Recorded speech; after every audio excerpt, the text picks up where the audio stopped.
ঘুম। ঘুমাইতে চায়, হাতের শরীরের সমস্ত অঙ্গ প্রত্যঙ্গ ঘুমের কোলে নিবেদিত হয়ে যেতে চায়। ঘুম না আসলে হাত আর চলে না, মাথায় আর ভাবতে ইচ্ছা করে না, পাও আর চলতে চায় না, হার্টবিট বেড়ে যায়, আর ঘুমালে পরে সব শান্ত হয়ে যায়। সুবহানাল্লাহ কব না? আল্লাহ রাব্বুল আলামিন বলেন, এই নিদ্রা কি, এই ঘুমকে আমি তোমাদের জন্য শান্তির বাহন বানিয়ে দিয়েছি। আলাম ইয়ারাউ আন্না জাআলনাল লাইলা লিয়াসকুনু ফীহি ওয়ান নাহারা মুবসিরান ইন্না ফী যালিকা লাআয়াতিন লিকাওমি ইউমিনুন।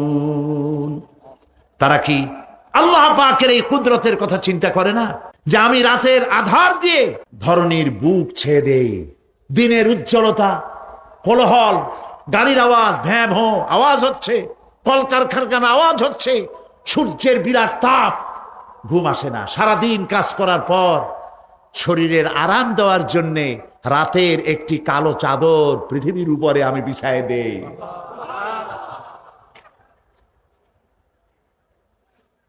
আর মানুষ আরাম গ্রহণ করে, শুধু মানুষ না, সব প্রাণী আরাম গ্রহণ করে। সুবহানাল্লাহ। এবং এরপরে দিনের আলো দিয়ে উদ্ভাসিত করি, যেন বিশ্রামের পর নতুন করে আবার কাজের সমস্ত উদ্দীপনা নিয়ে নতুন করে কাজে ঝাঁপিয়ে পড়তে পারে। কয়েক ঘন্টা অথবা সারাদিন হাড় ভাঙা খাটুনি খেটেছে, রিক্সা চালায়ছে, গাড়ি চালায়ছে, আড়াই মনের বস্তা মাথায় করে টেনেছে, চিন্তা ভাবনা করেছে। এরপরে যখন এই লোকটি কয়েক ঘন্টা মাত্র নিদ্রা গেল, আরাম পেল, মস্তিষ্ক হালকা হয়ে গেল, হার্টবিট কমে গেল, হাতের পায়ের কর্মোদ্দীপনা বেড়ে গেল, নতুন করে আবার কাজ করার জন্য সুযোগ এসে গেল।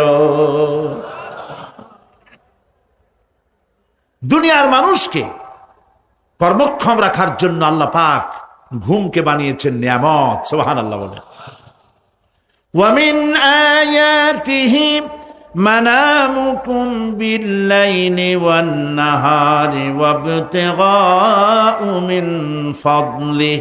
আল্লাহ পাক বলেন, তোমাদের রাত আর দিনের বেলায় নিদ্রা যাওয়া, এবং এটাই হচ্ছে তার অনুগ্রহ। রাত আর দিনের নিদ্রা যাওয়ার পরে আমার অনুগ্রহ অর্থাৎ রিজেক তালাশ করার জন্য শরীরের ভিতরে, মনের ভিতরে, হাত পায়ের মধ্যে কর্মের উদ্দীপনা আমি তোমাদের দিয়ে দেই। মহাবিজ্ঞানী আল্লাহ রাব্বুল আলামিনের এই বিশাল কুদরত এবং দয়া, যে মানুষকে তিনি ক্লান্তি দূর করার জন্য তিনি ঘুম দিয়েছেন, আলহামদুলিল্লাহ বলি। অনেক মানুষ আছে ঘুমাইতে পারে না, ঘুমাবার জন্য ফেনার গান খায়, ঘুমাবার জন্য ভ্যালিয়াম খায়, সিডাক্সিন খায়, রিল্যাক্সিন খায়, কত অক্সিজেন, অক্সিজেন, কত কিছু খায়, তারপরেও ঘুম আসে না। এই ঘুম যার আসে না, বিরাট নিয়ামত থেকে বঞ্চিত। ঘুম একটি নিয়ামত, আলহামদুলিল্লাহ বলি, বিশাল নিয়ামত ঘুম। আল্লাহ যে সমস্ত নিয়ামত আমাদের জন্ম থেকে শুরু করে এ পর্যন্ত বডির মধ্যে দিছেন, মৃত্যুর আগে আল্লাহ যেন একটিও কেড়ে না নেন, বলি আমিন। আল্লাহ রাব্বুল আলামিনের পরে বলেন, ওয়াজআলনাল লাইলা লিবাসা ওয়াজআলনান নাহারা মাআশা। আর রাতকে করেছি আচ্ছাদন, আবরণ, দিনকে রুজি কামাবার জন্য ব্যবস্থা করে দিয়েছি। দিনের বেলা রুজি কামাবেন, দিনের বেলায় ঘুমায় থাকবেন না। বহুত মানুষ আছে সকাল বেলায় ঘুম দিল, 12টা-1টা বাজে গেল। উর্দুতে ছোটবেলায় পড়েছিলাম, জিসনে সোয়া উসনে খোয়া, যে ঘুমাইলো সব সর্বনাশ করলো। অসময় ঘুমানো, অসময় ঘুমানো সর্বনাশ হয়ে যাবে সব। এই জন্য আল্লাহ পাক বলেছেন, দিনটারে বানাইছি রুজি কামাবার জন্য। রুজি কামাও, রুজি কামানো এটা একটা ইবাদত। রুজি কামানো কি? হালাল রুজি কামাবেন, ইবাদত। আপনি যে আপনার স্ত্রীকে একটা ব্লাউজ কিনে দেন, কাপড় চোপড়, প্রয়োজনীয় কসমেটিক্স কিনে দেন, আপনি যে বাজার ঘাট করেন, সব হালাল পয়সা যদি হয় সাদকা দেওয়ার মতো সমান সওয়াব হবে। রুজি কামাইতে হবে, এটা আল্লাহ পাকের হুকুম, রুজি কামাও। ফাইদা কুদিয়াতিস সালাত ফান্তাশিরু ফিল আরদ ওয়াবতাগু মিন ফাদলিল্লাহ। সুবহানাল্লাহ বলে।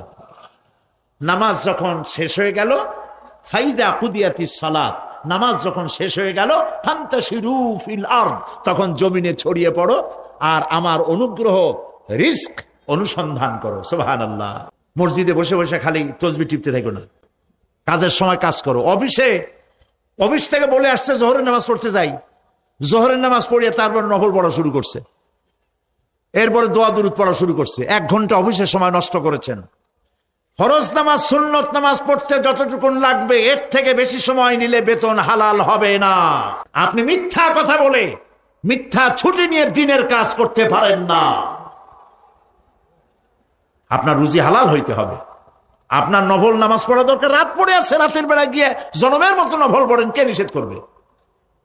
মনে থাকবে কথা। وَجَعَلْنَا نَوْمَكُمْ سُبَاتًا, আর আমি তোমাদের জন্য ঘুমকে করেছি শান্তির বাহন। মানুষের অঙ্গ প্রত্যঙ্গ প্রত্যেকটির কাজ ভিন্ন, প্রকৃতিও ভিন্ন। চোখ দেখে, কান শোনে, জিহ্বা স্বাদ গ্রহণ করে, নাক শোনে, নাক শোখে, মস্তিষ্ক চিন্তা ভাবনা করে। এ হলো প্রকৃতি। আর প্রত্যেকটি অঙ্গ প্রত্যঙ্গের রুচি আলাদা, কর্তব্যের মধ্যে বিরাট বৈষম্য। যেমন চোখ রঙিন এবং সুন্দর জিনিস দেখতে ভালোবাসে, ঠিক কিনা?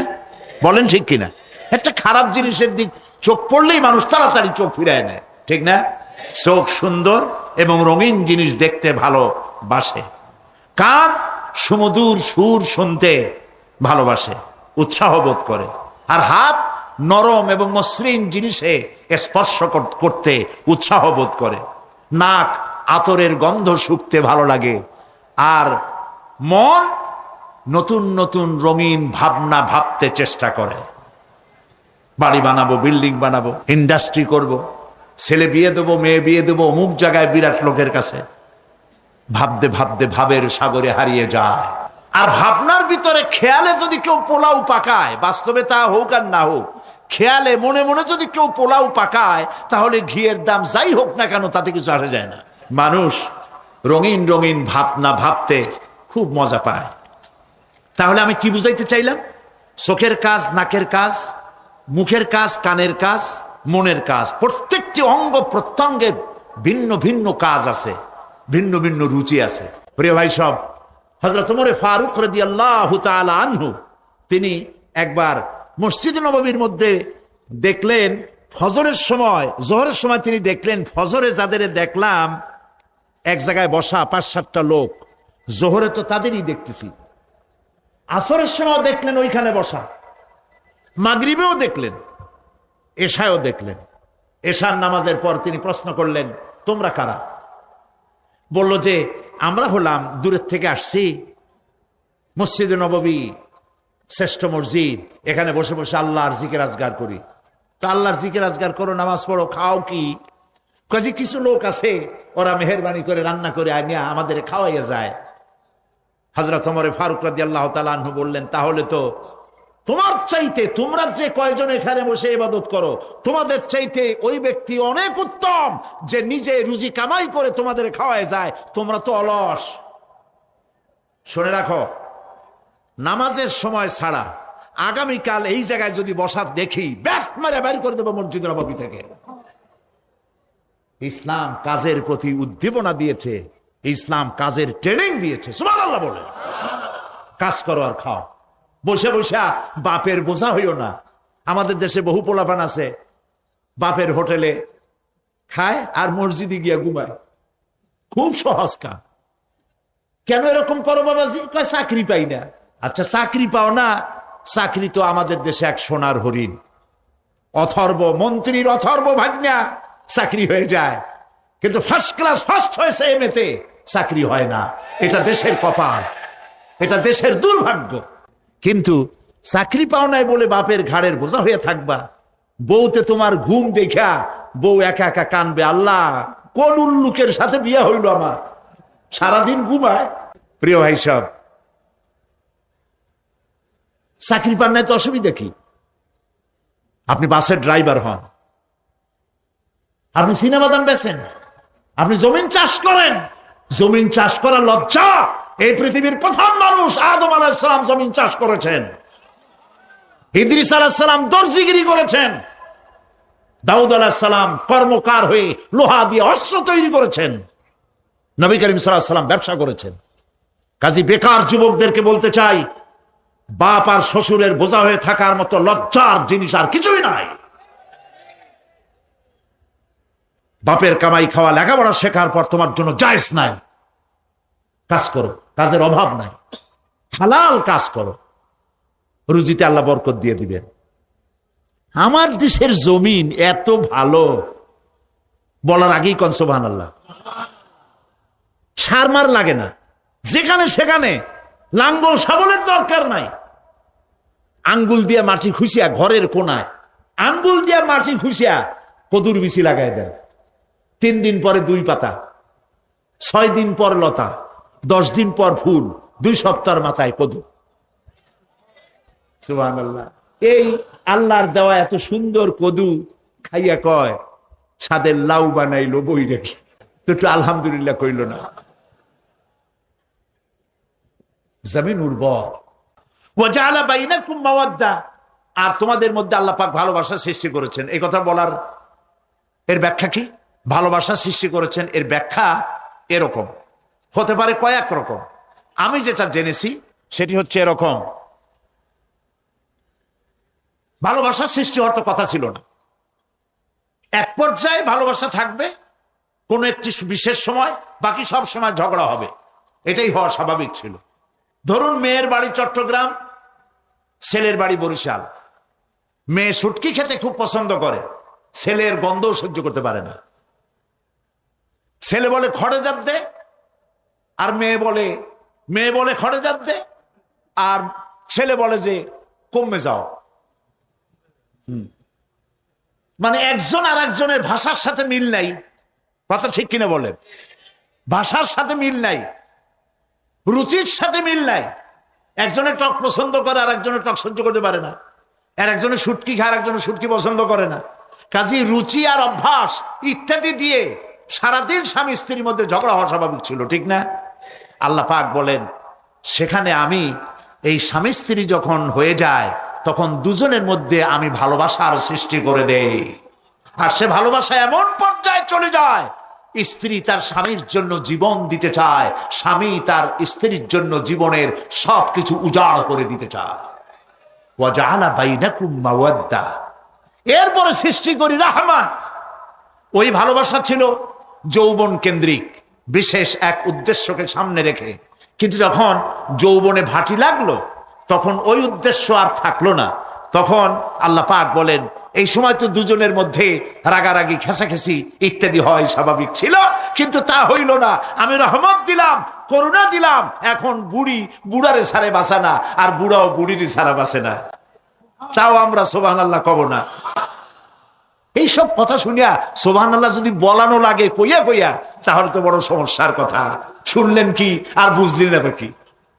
প্রিয় ভাই সব, আমি বুঝতে পারছি আপনারা বলেন ঠিকই, তবে শুনতে শুনতে মোহমুগ্ধ হয়ে বলার সময় পান না। আলহামদুলিল্লাহ, বলি আলহামদুলিল্লাহ। তো আল্লাহ রাব্বুল আলামিন পরস্পরের মধ্যেই ভালোবাসা সৃষ্টি করলেন। এটি আল্লাহ পাকের আয়াত। এটা আল্লাহ পাকের কি বলুন? আয়াত মানে কি? নিদর্শন। আমার ভাইরা, আমার নিজের জীবনে এক দৃষ্টান্ত আমি প্রায় বলি লোকদেরকে। ছোটবেলায় মাদ্রাসা থেকে বাড়ি ফিরতেছি, তখন গয়নার নৌকা, লঞ্চ নাই, নৌকা। সেই নৌকা বিরাট লম্বা নৌকা, 4-5 জনে দাঁড় বায়, বড় বড় লম্বা লম্বা দাঁড়, ছিপ নৌকা, খুব লম্বা নৌকা। এই নৌকাগুলি প্যাসেঞ্জার বহন করে। স্টেশন আসতে পরে ঢোল পিঠায়, মানুষ এসে ওঠে। রাতের বেলায় চলতে হয়, রাতেই এগুলো চলতো বেশি, আজকাল এগুলি আর নাই। সেই নৌকার মাঝখানে থাকতো বাঁশ পোতা, 2 দিকে মানুষ শোবে, নৌকার 2 দিকে মাথা দিয়ে, 1 দিকে পা দিয়ে শোবে। ছাত্র জীবন, শুয়ে আছি এরকম করে, কিন্তু পা লম্বা করা যায় না। পা লম্বা করলে আর একজনের বুকের উপরে গিয়ে ওঠে। এভাবে করে পা কতক্ষণ গোটো করে রাখা যায়? কিছুক্ষণ পর মনের মধ্যে চিন্তা জাগলো যে আল্লাহ, হাঁটুতে তো ব্যথা করতেছে, এই হাঁটুগুলি যদি নাট বল্টুর মতো মোড়ায় মোড়ায় খোলার সিস্টেম করে দিতে, তাহলে তো এখন কষ্ট হতো না। ঠ্যাংডারে মোড়াইয়া খুলিয়া তারপরে ব্যাগের মধ্যে ভরিয়া বালিশের কাজ হতো, ঠ্যাংও ব্যথা করতো না। ছাত্র হলে যত চিন্তা মাথার মধ্যে আসে, এইসব চিন্তা, কেনুর মধ্যে একটা মুড়ি পেঁয়াজ হইলে ভালো হইতো, এইসব চিন্তা করতেছে। চিন্তা করে করে এক ফাঁকে ঘুম এসে গেল। সকালবেলায় নৌকা যখন ফিরেছে স্টেশনে, ঘুম ভেঙে গেল যাত্রীদের চিৎকারে। একজন বলছে আমার মানি ব্যাগ চুরি হয়েছে, আর একজন বললো আমার হ্যান্ড ব্যাগ গেছে, আর একজন বলছে আমার ব্রিফ কেস গেছে, চোরে নিয়ে গেছে। ওরা তো যার যার হারানো জিনিস নিয়ে ব্যস্ত। আমি তখন তওবা করতেছি যে আল্লাহ, আমার বুদ্ধিমতো যে বুদ্ধি রাত্রে করলাম, এই বুদ্ধিমতো যদি মানুষের হাতে এবং কেনুতে থাকতো নাট বল্টুর মতো করে মুড়ি পেঁয়াজ দেওয়া, আর ওইগুলি যদি থাকতো ব্রিফকেসের মধ্যে, হ্যান্ড ব্যাগের মধ্যে, তাহলে তো সকালবেলায় শুনতাম কেউ বলতো যে আল্লাহ আমার তো ঠ্যাং চুরি হয়ে গেছে, কেউ বলতো আমার তো হাত চুরি হয়ে গেছে। আল্লাহ আল্লাহ আল্লাহ আল্লাহ, আল্লাহু আকবার। আল্লাহ সুবহানাহু ওয়া তাআলা কি সুন্দর করে তৈরি করেছেন। এত হাল তারা মিন ফুতুর, আমার সৃষ্টি নৈপুণ্যতার ভেতরে কোনো ভুল দেখতে পাও? কোনো ভুল পাবে না। আমার সৃষ্টি নৈপুণ্যতার ভেতরে কোনো ভুল নাই। সুবহানাল্লাহি বিহামদিহি, সুবহানাল্লাহি বিহামদিহি। এত সুন্দর করে আল্লাহ সুবহানাহু ওয়া তাআলা মানুষ সৃষ্টি করলেন। খালাকাল ইনসান আল্লামাহুল বায়ান। তিনি মানুষকে কথা বলা শিখিয়েছেন, তিনি মানুষকে সৃষ্টি করেছেন এত সুন্দর করে, চামড়া দিয়ে, সুন্দর করে চোখ দিয়ে, চুল দিয়ে, মুখ দিয়ে, কি সুন্দর করে বানিয়েছেন। সুবহানাল্লাহ। দেখুন, পায়ের তালুর চামড়া একরকম, তলার চামড়া আর এক রকম, বুকের চামড়া একরকম, পিঠের চামড়া আর এক রকম, ঠিক কিনা কর? পায়ের উপরের যে চামড়া, ওই চামড়াটা যদি পায়ের তলায় হতো, 2 দিনও হাঁটা যেত না। প্রতি সপ্তাহে 3 বার করে হাফসুল করা লাগতো। কোন ঠিক কিনা? আল্লাহ সুবহানাহু ওয়া তাআলা যেখানে যেটা দরকার তাই দিয়েছেন। আর ওরা বলে কি, কয় যে আল্লাহ নাই, দেয়ার ইজ নো গড। ছাগল কোথাকার। গ্যাগারিন বলেছেন, ইউরি গ্যাগারিন প্রথম মহাশূন্যচারী, মহাশূন্য পরিভ্রমণ করে এসে বললেন যে মহাশূন্যের লক্ষ লক্ষ মাইল পরিভ্রমণ করে এলাম। মহাশূন্যে হিন্দুরা যাকে ভগবান বলে, খ্রিস্টান যাকে গড বলে, মুসলমানেরা যারা আল্লাহ বলে, এই লক্ষ লক্ষ মাইলের কোন জায়গায় অস্তিত্ব দেখলাম না। কিসের আল্লাহ, কিসের গড? নাউযুবিল্লাহি মিন যালিক। কত বড় ছাগল! তুমি দেখো আল্লাহ রে, তুমি তো নিজের শরীরই নিজে দেখো না। আমরা কি আমাদের নিজের শরীরটা দেখি? আয়নার সাহায্য ছাড়া হাতটা কেমন, হিপটা কেমন, ব্যাকটা কেমন, পেছনের উরুটা দেখতে কেমন, আজ পর্যন্ত আয়নার সাহায্য ছাড়া দেখতে পারি নাই। নিজের শরীরটাই দেখতে পারি নাই, আর এই শরীরের স্রষ্টাকে দেখতে চাই। সাহস তো কম না পাগলের। আল্লাহ সুবহানাহু ওয়া তাআলা তিনি মানুষকে সৃষ্টি করেছেন, কত সুন্দর করে তিনি বানিয়েছেন। একবার লক্ষ্য করে দেখো, শুকরিয়া আসবে আল্লাহর দরবারে, মাথা নত হয়ে আসবে। কি সুন্দর করে আল্লাহ পাক বানিয়েছেন। মানুষের শরীরে কিডনি লাগবে 2টি, কিডনি লাগবে 1টা। কিডনি কি? কিডনি হচ্ছে আপনার পেশাবকে ছেঁকে বের করে দেয়, একটা দারুণ জিনিস আপনার শরীরের জন্য। কিডনি যদি ইনঅ্যাক্টিভ হয়ে যায়, হাত পায়ে পানি এসে হাত পা ফুলে আপনি মৃত্যুর দিকে এগোতে থাকবেন। এই কিডনি, এই ছাকনি মাত্র 1টা হলে চলে, কিন্তু আল্লাহ পাক ছাকনি, এই কিডনি দিয়েছেন 2টো। কটা দিলেন? 2টো। একটা যদি কখনো ডিসঅর্ডার হয়ে যায়, আর একটা দিয়ে যেন আমার বান্দা কাজ চালায় নিতে পারে। সুবহানাল্লাহ বিহামদিহি, সুবহানাল্লাহ। চোখ তো একটা হলেও হয়, কিন্তু আল্লাহ চোখ দিলেন 2টো। কটা দিয়েছেন? 2টো চোখ দিয়েছেন, 2টো কান দিয়েছেন। আমি অবাক হয়ে গিয়েছি যখন আমার ছেলের চিকিৎসা চলতেছিল সিঙ্গাপুর মাউন্ট এলিজাবেথ হসপিটালে। 7টা অপারেশন হয়েছে। আমার ছেলে কারিবুল মত, একেবারে মৃত্যুর দুয়ারে চলে গিয়েছিল। 7টি অপারেশন, 40 ব্যাগ রক্ত লেগেছে। 2.5 ফিট তার ইন্টেস্টাইন কেটে ফেলেছে, 2.5 ফিট খাদ্যনালী কেটে ফেলে দিয়েছে। আমি ডাক্তারকে জিজ্ঞেস করলাম, সার্জনকে, 2.5 ফিট তার খাদ্যনালী তুমি কেটে ফেললে, তা আমার এই ছেলে খেয়ে হজম করবে কি করে? তার খাওয়াটাও প্রবলেম হবে না? ডাক্তার আমাকে যা বলল, শোনা মাত্র আমার চোখে পানি এসে গেল। ডাক্তার বলল, তুমি জানো না আমি তো মাত্র 2.5 ফিট কেটেছি। তোমার স্রষ্টা, এই পৃথিবীর স্রষ্টা মানুষ যিনি সৃষ্টি করেছেন, প্রত্যেক মানুষের পেটের ভিতরে এই খাদ্য নালীকে রব্বুল আলামিন 22 ফিট লম্বা করেছেন। আমি তো মাত্র 2.5 ফিট কেটেছি। কোন প্রয়োজনে যদি কাটতে কাটতে আরো কাটা হয়, 10 ফিটও কাটা হয়, কষ্ট হবে না। সুবহানাল্লাহ বিহামদিহি। তার শ্বাস নেওয়ার জন্য, প্রশ্বাস নেওয়ার জন্য কি ব্যবস্থা আল্লাহ পাক করেছেন।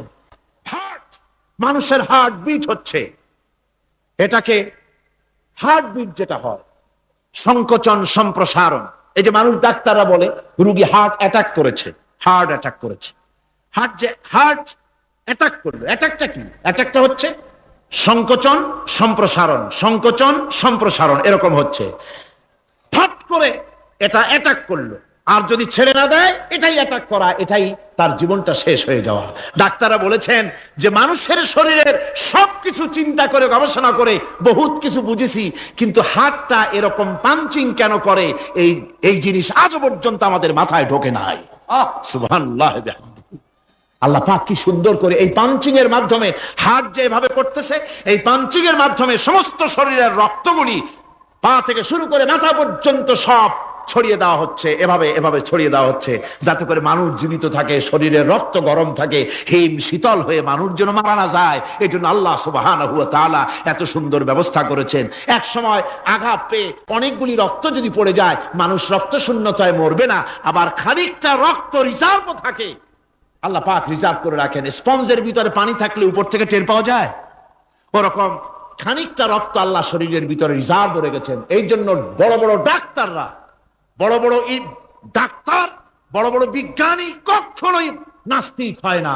এই সব দৃশ্য দেখে তারা মনে করে নিশ্চয়ই একজন কেউ আছেন যিনি এগুলি তৈরি করেছেন, এগুলি এমনে এমনে হয় নাই। যিনি তৈরি করেছেন তিনি কে? তিনি হচ্ছেন আল্লাহ সুবহানাহু ওয়া তাআলা। তিনি এগুলি সৃষ্টি করেছেন, তিনি এগুলি তৈরি করেছেন। ওই আল্লাহ পাকের কাছেই আমাদের সকলকেই ফিরে যেতে হবে। আল্লাহ রাব্বুল আলামিন তিনি বলছেন, আমি মানুষ সৃষ্টি করেছি, খালাকাল ইনসানা আল্লামাহুল বায়ান। মানুষ সৃষ্টি করেছি, শুধু মানুষকে সৃষ্টি করি নাই, আমি আবার তার জোড়াও তৈরি করে দিয়েছি। মানুষ একা একা না, পৃথিবীতে সব জোড়ায় জোড়ায় তৈরি করেছি। উদ্ভিদের মধ্যে জোড়া তৈরি করেছি, প্রাণী জগতের মধ্যে জোড়া তৈরি করেছি। এই দুনিয়ার ভিতরে যা কিছু আছে, উদ্ভিদ হোক আর মানুষ হোক, প্রাণী জগৎ হোক, সবগুলিকে আমি আল্লাহ জোড়া বানাইছি, জোড়ায় জোড়ায় নর এবং নারী সবগুলির মধ্যে করে দিয়েছি। ওয়া মিন আয়াতিহি আন খালাকা লাকুম মিন আনফুসিকুম আজওয়াজান লিতাসকুনু ইলাইহা ওয়া জাআলা বাইনাকুম মাওয়াদ্দাতান ওয়া রাহমা। আল্লাহ রাব্বুল আলামিন বলেন, আমার অগণিত নিদর্শনের ভিতরে এটাও একটি নিদর্শন যে আমি তোমাদের থেকে তোমাদের জোড়া তৈরি করেছি, তোমাদের স্ত্রীদেরকে তৈরি করেছি, যাতে করে তোমরা তাদের কাছে শান্তি পাও। আর তোমাদের মধ্যে ভালোবাসা সৃষ্টি করেছি, মহব্বত সৃষ্টি করে দিয়েছি। আর পরিণত বয়সে এই মহব্বতকে আমি আল্লাহ করুণার সহৃদয়তায় পরিণত করে দেই। তোমার থেকে তোমার জোড়া নারী সৃষ্টি করেছি, স্ত্রী, সেই স্ত্রীর কাছে তুমি তোমার স্বস্তি শান্তি ফিরে পাবে। আর যখন বৃদ্ধ হয়ে যাবে, তখন এই ভালোবাসাটাকে আমি করুণা আর মহব্বতের মধ্যে পয়দা করে দেই। এর দ্বারা এই ভালোবাসা এবং মহব্বতের মাধ্যমে সন্তান সন্ততি পৃথিবীতে আসে, নাতি আসে, পৌত্র আসে, পৌত্রী আসে, এভাবে করে আত্মীয় স্বজন পরিবেষ্টিত অবস্থায় দুনিয়ায় মানব বংশ আমি এভাবে করে বৃদ্ধি করি। আর এরপরে মানব সৃষ্টি করে মানুষকে এক পরিবেশ সৃষ্টি করে দিয়ে তাকে কথা বলারও আমি ভাষা শিখিয়েছি। আল্লামাহুল বায়ান, মানুষকে আমি কি শিক্ষা দিয়েছি? কথা বলতে আমি শিক্ষা দিয়েছি। কথা বলার কারণেই মানুষ আর কথা বলতে পারে না বলে মানুষের সাথে পশুর সাথে এই বিরাট পার্থক্য। পশু কথা বলতে পারে না, মানুষ কথা বলতে পারে। কথা বলা হচ্ছে মানুষের একটা বিশেষ বৈশিষ্ট্য। আরে বায়ান শব্দের অর্থ শুধু কথা নয়, বায়ান শব্দের অর্থ হচ্ছে চেতনা, বুদ্ধি, অনুভূতি, প্রজ্ঞা, মেধা, চিন্তা, বিবেচনা, ইচ্ছা শক্তি, প্রতিরোধ শক্তি, এ সবগুলি বয়ানের ভিতরে সীমাবদ্ধ। যে আমি বয়ান শিক্ষা দিয়েছি, তার মানে এতগুলি জিনিস আমি তোমার মধ্যে আমি সৃষ্টি করে দিয়েছি মানুষের মধ্যে। এরপরে এ বয়ান একটি শিক্ষা। শিক্ষা বলতে বুঝায়, এই শিক্ষাটা আল্লাহ সবাইকে দিয়েছেন। মাছ সাঁতার কাটতে পারবে, পাখি আকাশে উঠতে পারবে, পাখিকে আল্লাহ ওড়ার ক্ষমতা দিয়েছেন। মুরগির বাচ্চা ডিমের থেকে বের করে পানির মধ্যে ছেড়ে দিবেন, ও সাঁতার কাটতে পারবে না। আপনি আমারে কোন মুরগির ডিমের ভিতরে মুরগির বাচ্চা, হাঁসের ডিমের ভিতরে হাঁসের বাচ্চা, সে কি করে বোঝে ডিমের কোন অংশ পাতলা, সেই অংশটা সে অপারেশন শুরু করে দেয়। সে কিন্তু সব জায়গায় ঠোকায় না। ওই ডিমের পর্দার ভিতরে একটা অংশ আছে পাতলা, সামান্য পাতলা, সেই পাতলা অংশ সে ঠুক করে একটুখানি অপারেশন করে, পর্দাটা ফেটে যায়, সেখান থেকে সে বেরিয়ে আসে। কে শিখালো যে এই জায়গায় ঠুক করে আওয়াজ কর, বেরোতে পারবি? কে শিখালো? আল্লাহ পাক শিক্ষা দিয়েছেন। এটা বয়ানের অন্তর্গত। মানুষকে দিয়েছেন বয়ান, ওকে দিয়েছেন শিক্ষা। হাঁসের বাচ্চা পানির ভিতরে ছেড়ে দিলে ওকে সাঁতার কাটতে হবে, কে শিখালো? আল্লাহ পাক। বাতাসে পাখিরা উড়ে বেড়ায় ডানা মেলে। আওয়ালাম ইয়ারাউ ইলা তায়রি সাফাতিন ওয়া ইয়াকবিদনা মা ইউমসিকুহুন্না ইল্লার রহমান। দেখে নাকি তারা পাখিটি কেমন মেলি দুটি লঘু ডানা উড়িয়া বেড়ায়, শূন্যের পরে নাহি তার কোনো মানা। আবার সে ডানা গুটাইয়া চলে কিন্তু পড়ে না তবু, বলকে বাতারে শূন্যে রাখিছে ভিন্ন সে এক প্রভু। প্লেনের মতো, এরোপ্লেনের মতো দেখছেন না পাখিগুলি এরকম এরকম করে ওড়ে। আবার কখনো উঠতে গিয়ে আর ডানা দোলায় না, দুটো ডানা শরীরের সাথে মিশাইয়া একেবারে রকেটের মতো উড়ে চলে যায়, কিন্তু পড়ে যায় না। কে তাকে শূন্যের উপরে রেখেছে? জোরে কন, কে রেখেছে? এই ট্রেনিং আল্লাহ পাক তাকে দিয়েছেন। আল্লাহ পাক তাকে এই শিক্ষা দিয়েছেন। এই শিক্ষা, পানিতে সাঁতার কাটবে মাছ, বায়ুতে ভেসে বেড়াবে পাখি, তারপরে মানুষের চোখের পলক পড়বে, পাকস্থলী হজম করবে, এসব শিক্ষা আল্লাহই দিয়েছেন। প্রত্যেকটা জিনিসকে সৃষ্টি করেছেন, আর তার কাজটাও কিভাবে হবে তাও আল্লাহ পাক শিখিয়ে দিয়েছেন। এই জন্য শুধুমাত্র এই শিক্ষাটুকুনি নয়, মূল শিক্ষা হচ্ছে আল্লামাহুল বায়ান। এর আসল অর্থ হলো মানুষের জ্ঞানের পূর্ণতার জন্য আল্লাহ পাক বায়ান দিয়েছেন। সে বায়ান হচ্ছে কোরআনে কারীম। সে বায়ান কি? কোরআন। এই কোরআন হচ্ছে মানুষের জ্ঞানের পূর্ণতা। কোরআন দিয়েই মানুষের জ্ঞান পরিপূর্ণ হয়। ওমা উতীতুম মিনাল ইলমি ইল্লা কালিলা। তোমাদেরকে খুব সামান্যতম জ্ঞান দেওয়া হয়েছে। আসল জ্ঞানের মালিক কে? আল্লাহ সুবহানাহু ওয়া তাআলা। আল্লাহ রাব্বুল আলামিন বলেন, আশ-শামসু ওয়াল কমারু বিহুসবান ওয়ান নাজমু ওয়াশ-শাজারু ইয়াসজুদান। সূর্য এবং চন্দ্র একটা বিরাট একটা হিসাবের অনুসরণে বাধ্য। সূর্য আর চন্দ্র একটা হিসাবের অনুসরণে বাধ্য, এর ব্যতিক্রম হওয়ার কোনো উপায় নাই। সূর্য এবং চন্দ্র তার আপন আপন কক্ষপথে ঘুরবে, ইচ্ছে মাফিক সূর্য চন্দ্র ঘুরতে পারবে না। 12টার সময় সূর্য এসে বলতে পারবে না, বেটারা ছন আমি এখন উদিত হব, পারবে? পারবে না। দিনের দুপুরের সময় রাত এসে মাথা চাড়া দিয়ে জাগাতে পারবে না, দিন সরে যা আমি এখন সবটাকে রাত বানায় দেব, পারবে না। চন্দ্র এবং সূর্য একটা নির্ধারিত একটা হিসাবের অনুসরণে তারা রয়েছে, আর এই হিসাবের নিয়ম, কঠোর হিসাবের নিয়মতান্ত্রিকতার ভেতরে থাকার কারণেই মানুষের জন্য চন্দ্র, মাস, বছর ইত্যাদি গণনা মানুষের জন্য আল্লাহ সহজ করে দিয়েছেন। আল্লাহ পাকের নবীর কাছে জিজ্ঞাসা করা হচ্ছে, ওয়ায়াসআলুনাকা আনিল আহিল্লাম। ও নবী, আপনাকে প্রশ্ন করা হয় চাঁদ সম্পর্কে। কাফেররা প্রশ্ন করেছে, চাঁদের ক্রমবর্ধমান ক্রমহ্রাস কেন, চাঁদ বাড়ে কেন, কমে কেন, আপনারে জিজ্ঞাসা করা হয়, আপনি জবাবে বলুন, কুল হিয়া মাওয়াকিতু লিন্নাস। বলুন, এ চাঁদ হচ্ছে মাস, দিন, বছর গণনা করার জন্য, গোটা পৃথিবীবাসীর জন্য আমি একটা স্থায়ী ক্যালেন্ডার আকাশে ঝুলায় রাখছি। জোরে কোন সুবহানাল্লাহ। বিনা পয়সার ক্যালেন্ডার কে ঝুলায় রাখছেন?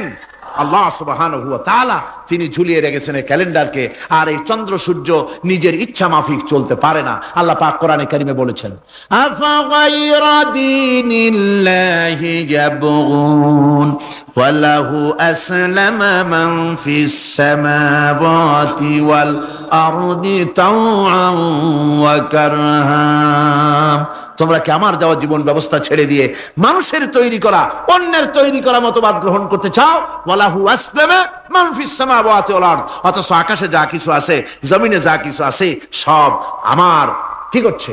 আমার হুকুম মেনে, আমার আনুগত্য করে তারা চলছে। আনুগত্যের সামনে মস্তক অবনত করে দিয়েছে। তাই তো আমরা দেখতে পাই তাল গাছে কোনোদিন বেল হয় না। হয়? তাল গাছে বেল হয়? নারকেল গাছে আম হয়? নিম গাছে লিচু হয়? হয় না। আল্লাহর সুন্নতের ভিতরে কোনো পরিবর্তন পাওয়া যাবে না। দেখুন, বঙ্গোপসাগরের পানি মিষ্টি না নোনা? সবাই বলুন, মিষ্টি না নোনা? বঙ্গোপসাগরের নোনা পানি জোয়ারের টানে এই বঙ্গোপসাগরের নোনা পানিগুলি পদ্মা মেঘনা যমুনার ভিতরে প্রবেশ করে মিষ্টি পানির ভিতরে, আবার ভাটির টানে পদ্মা মেঘনা যমুনার পানিগুলি, মিষ্টি পানিগুলি নোনা পানির মধ্যে গিয়া ঢোকে। মাঝখানে কোনো পার্টিশন নাই। নোনা পানি মিষ্টি পানির এলাকাকে নোনা বানাতে পারে না, আবার মিষ্টি পানিগুলি গিয়া নোনা পানিগুলিরে মিষ্টি বানাইতে পারে না। কার হুকুম পালন করে? কার হুকুম? النجم والشجر يسجدان والسماء رفعها ووضع الميزان। তারকা বৃক্ষরাজি সব সেজদায় রত। তারাই সেজদা দেয় কারে? কারে সেজদা দেয়? চাঁদ সেজদা করে কাকে? সূর্য করে কাকে? গাছপালা করে কারে? আল্লাহ পাককে সেজদা করে সবাই। সমস্ত সৃষ্টি জগতের কাজ হলো তিনটা। সৃষ্টি জগতের কাজ কয়টা? তিনটি কাজ। একটা কাজ হচ্ছে সৃষ্টি জগৎ মহান আল্লাহর উদ্দেশ্যে সিজদা করবে, তার হামদ করবে, তার তাসবিহ করবে। তিনটা কাজ, সিজদা করবে, হামদ করবে, তাসবিহ করবে। এই তিনটা কাজ হচ্ছে সৃষ্টি জগতের। গোটা পৃথিবীর সবকিছু আল্লাহ পাককে সিজদা করছে। কোরআনে কারীমে রব্বুল আলামিন বলেন, وَلِلَّهِ يَسْجُدُ مَنْ فِي السَّمَاوَاتِ وَالْأَرْضِ طَوْعًا وَكَرْهًا وَظِلَالُهُمْ بِالْغُدُوِّ وَالْآصَالِ। আল্লাহ পাক বলেন, আকাশে যা কিছু আছে, জমিনে যা কিছু আছে, সব কিছু আমার সেজদা করে। এমনকি গাছগুলি, গাছও আমার সেজদা করে। গাছগুলি সকাল বেলায় গাছের ছায়া সকাল বেলায় আর বিকাল বেলায় নিজের ছায়া লম্বা করে দিয়ে আমার সামনে সেজদায় পতিত হয়ে যায়। গাছগুলি আমাকে সেজদা করে। তারকা সমূহ, চন্দ্র সূর্য সব আমাকে সেজদা করে। ওয়ালিল্লাহি ইয়াসজুদু মা ফিস সামাওয়াতি ওয়া মা ফিল আরদ মিন দাব্বাতিন ওয়াল মালাইকাতু ওয়া হুম লা ইস্তাকবিরুন। আকাশ এবং জমিনে যা কিছু আছে আমার সিজদা করে। আমার সিজদা থেকে কেউ অহংকার করে না, অহমিকতা করে না। আমার সিজদা থেকে কেউ ফিরে যায় না, সবাই আমাকে সিজদা করে। সুতরাং ও মানুষ, আমার দরবারে সিজদায় মাথা নত করে দাও। সবগুলি আমার সামনে সিজদা করতেছে। আলাম তারা আন্নাল্লাহা ইয়াসজুদু লাহু মান ফিস সামাওয়াতি ওয়া মান ফিল আরদ ওয়াশ-শামসু ওয়াল কামারু ওয়ান নুজুমু ওয়াল জিবালু ওয়াশ-শাজারু ওয়াদ-দাওয়াবু ওয়া কাসীরুম মিনান নাস। আল্লাহ পাক বলছেন, আকাশ এবং জমিনে যা আছে সব আমাকে সেজদা করছে। চাঁদে, সূর্যতে, গাছপালায়, পাহাড় পর্বতে, সবকিছু, সমস্ত প্রাণী জগৎ পর্যন্ত, চতুষ্পদ জন্তুগুলি পর্যন্ত আমি আল্লাহকে সেজদা করে। সুবহানাল্লাহ। আল্লাহ রাব্বুল আলামিন এবার বলেন, ওয়াল আরদা ওয়াদাহা লিল আনাম ফিহা ফাকিহাতু ওয়ান নাখলু যাতুল আকমাম। আল্লাহ পাক বলছেন, পৃথিবীকে তিনি সমস্ত সৃষ্টির জন্য এই পৃথিবী বানিয়েছেন। আনাম, আনাম শব্দের অর্থ হচ্ছে জীব, জানদার।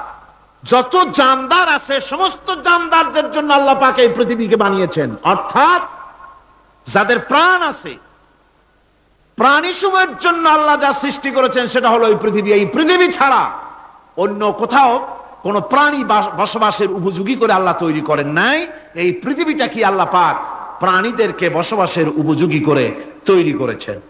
তারপরে বলছেন পৃথিবী তো তৈরি করলাম, এরপরে আমি তাদের সমস্ত খাবার দাবারের ব্যবস্থাও করেছি। খেজুরগুলিকে আমি প্যাকেট করে তোমাদের সামনে দিয়েছি, আচ্ছাদন দিয়ে দিয়েছি। খেজুরের কথা এখানে বলা হয়েছে, শুধু খেজুর নয়, খেজুর, আঙ্গুর, বেদানা, আপেল, যত খাবার আমাদের সামনে আল্লাহ দিয়েছেন সমস্ত খাবারগুলি প্যাকেট করা। জোরে বলেন, কি করা? প্যাকেট করা। কি মহব্বত করে আল্লাহ দিয়েছেন। কলা বলেন, তাল বলেন, বেল বলেন, সব খাবারগুলিকে আল্লাহ পাক প্যাকেট করে মানুষের সামনে হাজির করেছেন। কারণ ওয়ালাকাদ কাররামনা বানি আদমা, যেহেতু আদম সন্তানকে আমি সম্মানিত করেছি, তাই আদম সন্তানের সামনে, ভদ্র সম্মানিত মেহমানের সামনে যত খাবার দিলাম সব খাবারগুলিকে আমি গুছিয়ে সুন্দর করে সাজিয়ে আমি কভার করে তোমার সামনে পেশ করেছি। ওয়াল হাব্বুজুল আসফি ওয়ার রাইহান, এরপরে দানা দিয়েছি, ভুসি দিয়েছি। দানা হচ্ছে মানুষের খাবার, ভুসি হচ্ছে পশুর খাবার। এই মানুষের খাবার, পশুর খাবার সবকিছু আমি পরিবেশন করেছি।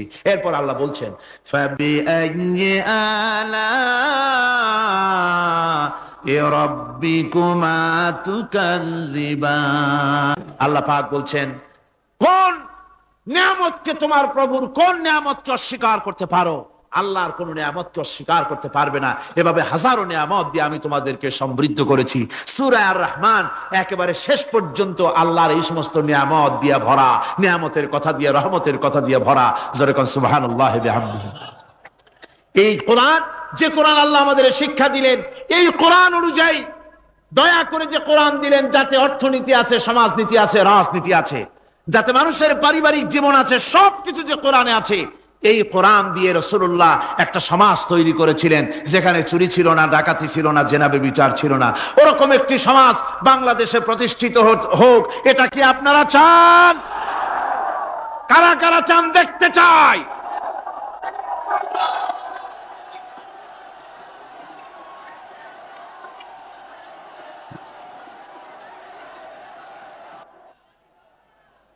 আলহামদুলিল্লাহ, সবাই কোন আলহামদুলিল্লাহ। আদব রক্ষা করুন, আদব রক্ষা করুন, তাড়াতাড়ি বসুন, তাড়াতাড়ি। আলহামদুলিল্লাহ।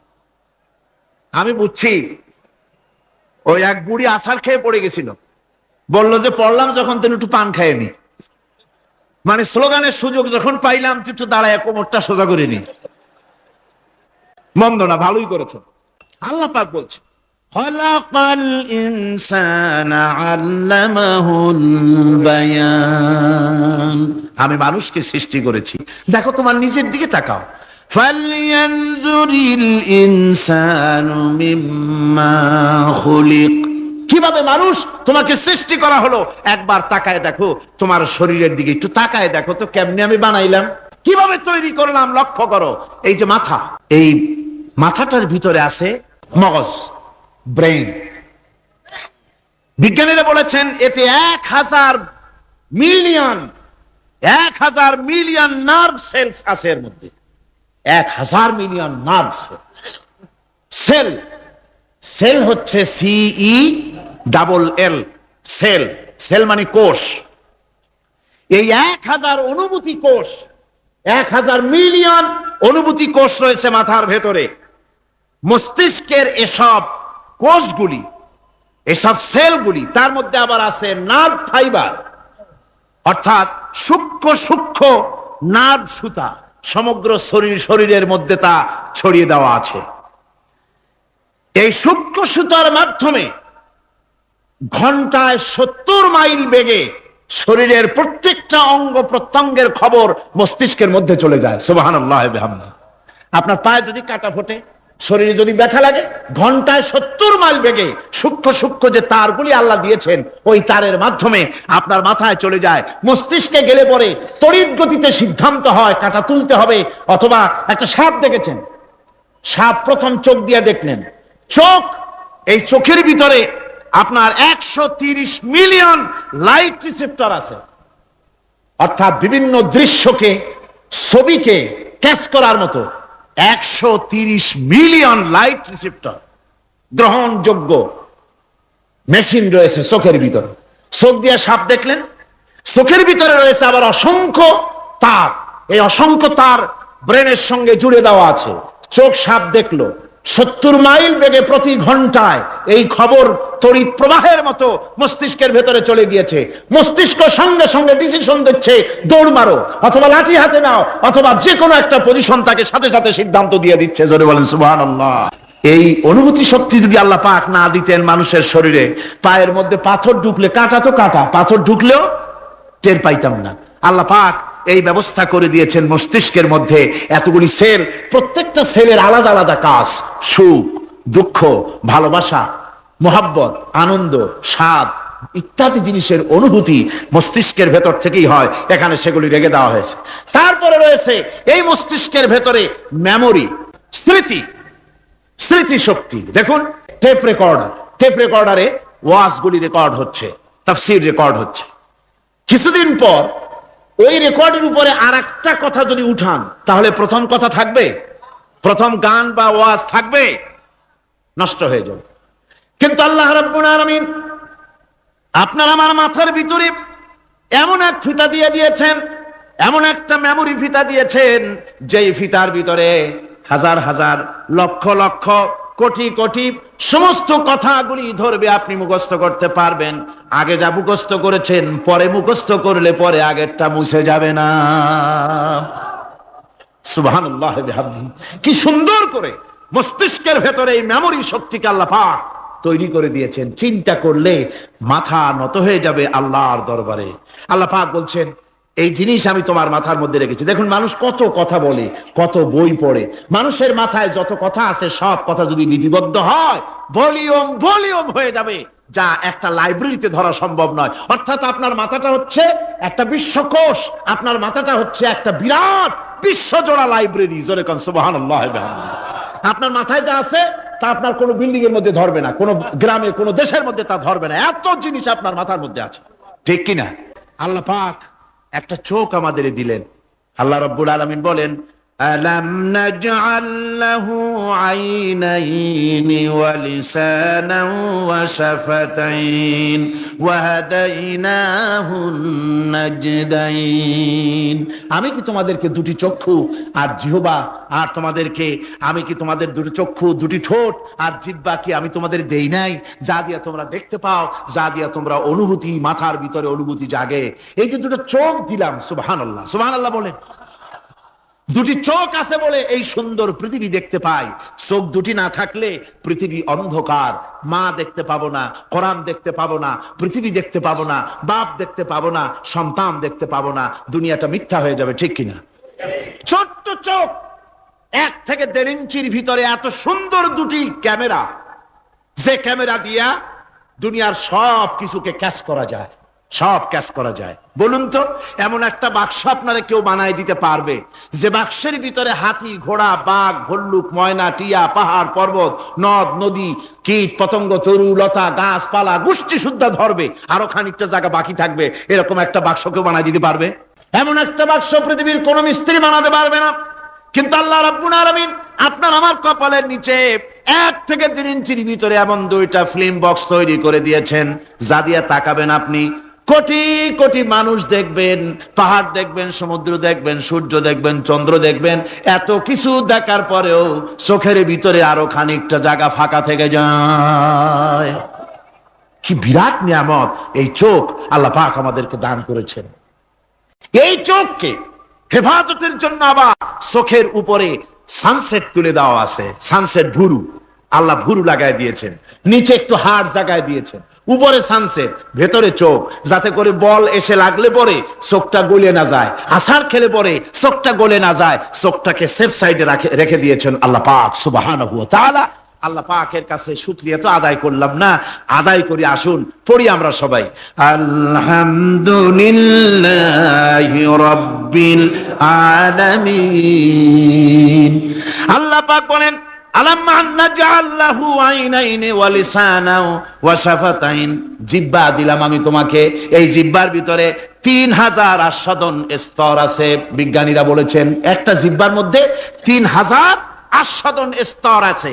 প্রত্যেকটা স্তরের সাথে মস্তিষ্কের সাথে তার লাগানো আছে। জিহ্বায় সব জিনিসের টেস্ট নেবেন, আর তার অনুভূতি, তার স্বাদটা ওখানে টের পাবে মস্তিষ্কের ভেতরে। এই জিহ্বা আল্লাহ পাক দান করে দিলেন মুখের মধ্যে। সুবহানাল্লাহ বিহামদিহি। সব রকমের স্বাদ পান না একরকম? জিলাপির স্বাদ একরকম, রসগোল্লার স্বাদ আর এক রকম, ছানার স্বাদ আর এক রকম, বেলের স্বাদ একরকম, তালের স্বাদ আর এক রকম, মুরগির স্বাদ একরকম, খাসির স্বাদ আর এক রকম, লোট্টা ফিশের স্বাদ একরকম, শুটকির স্বাদ আর এক রকম, কোরাল মাছের স্বাদ আর এক রকম, শাকের স্বাদ আর এক রকম। হাজার হাজার খাদ্য দ্রব্যের স্বাদ এক জিহ্বা দিয়ে আল্লাহ রব্বুল আলামিন নেওয়ার তৌফিক দিলেন। খালাকাল ইনসান, কি সুন্দর করে মানুষ বানালাম।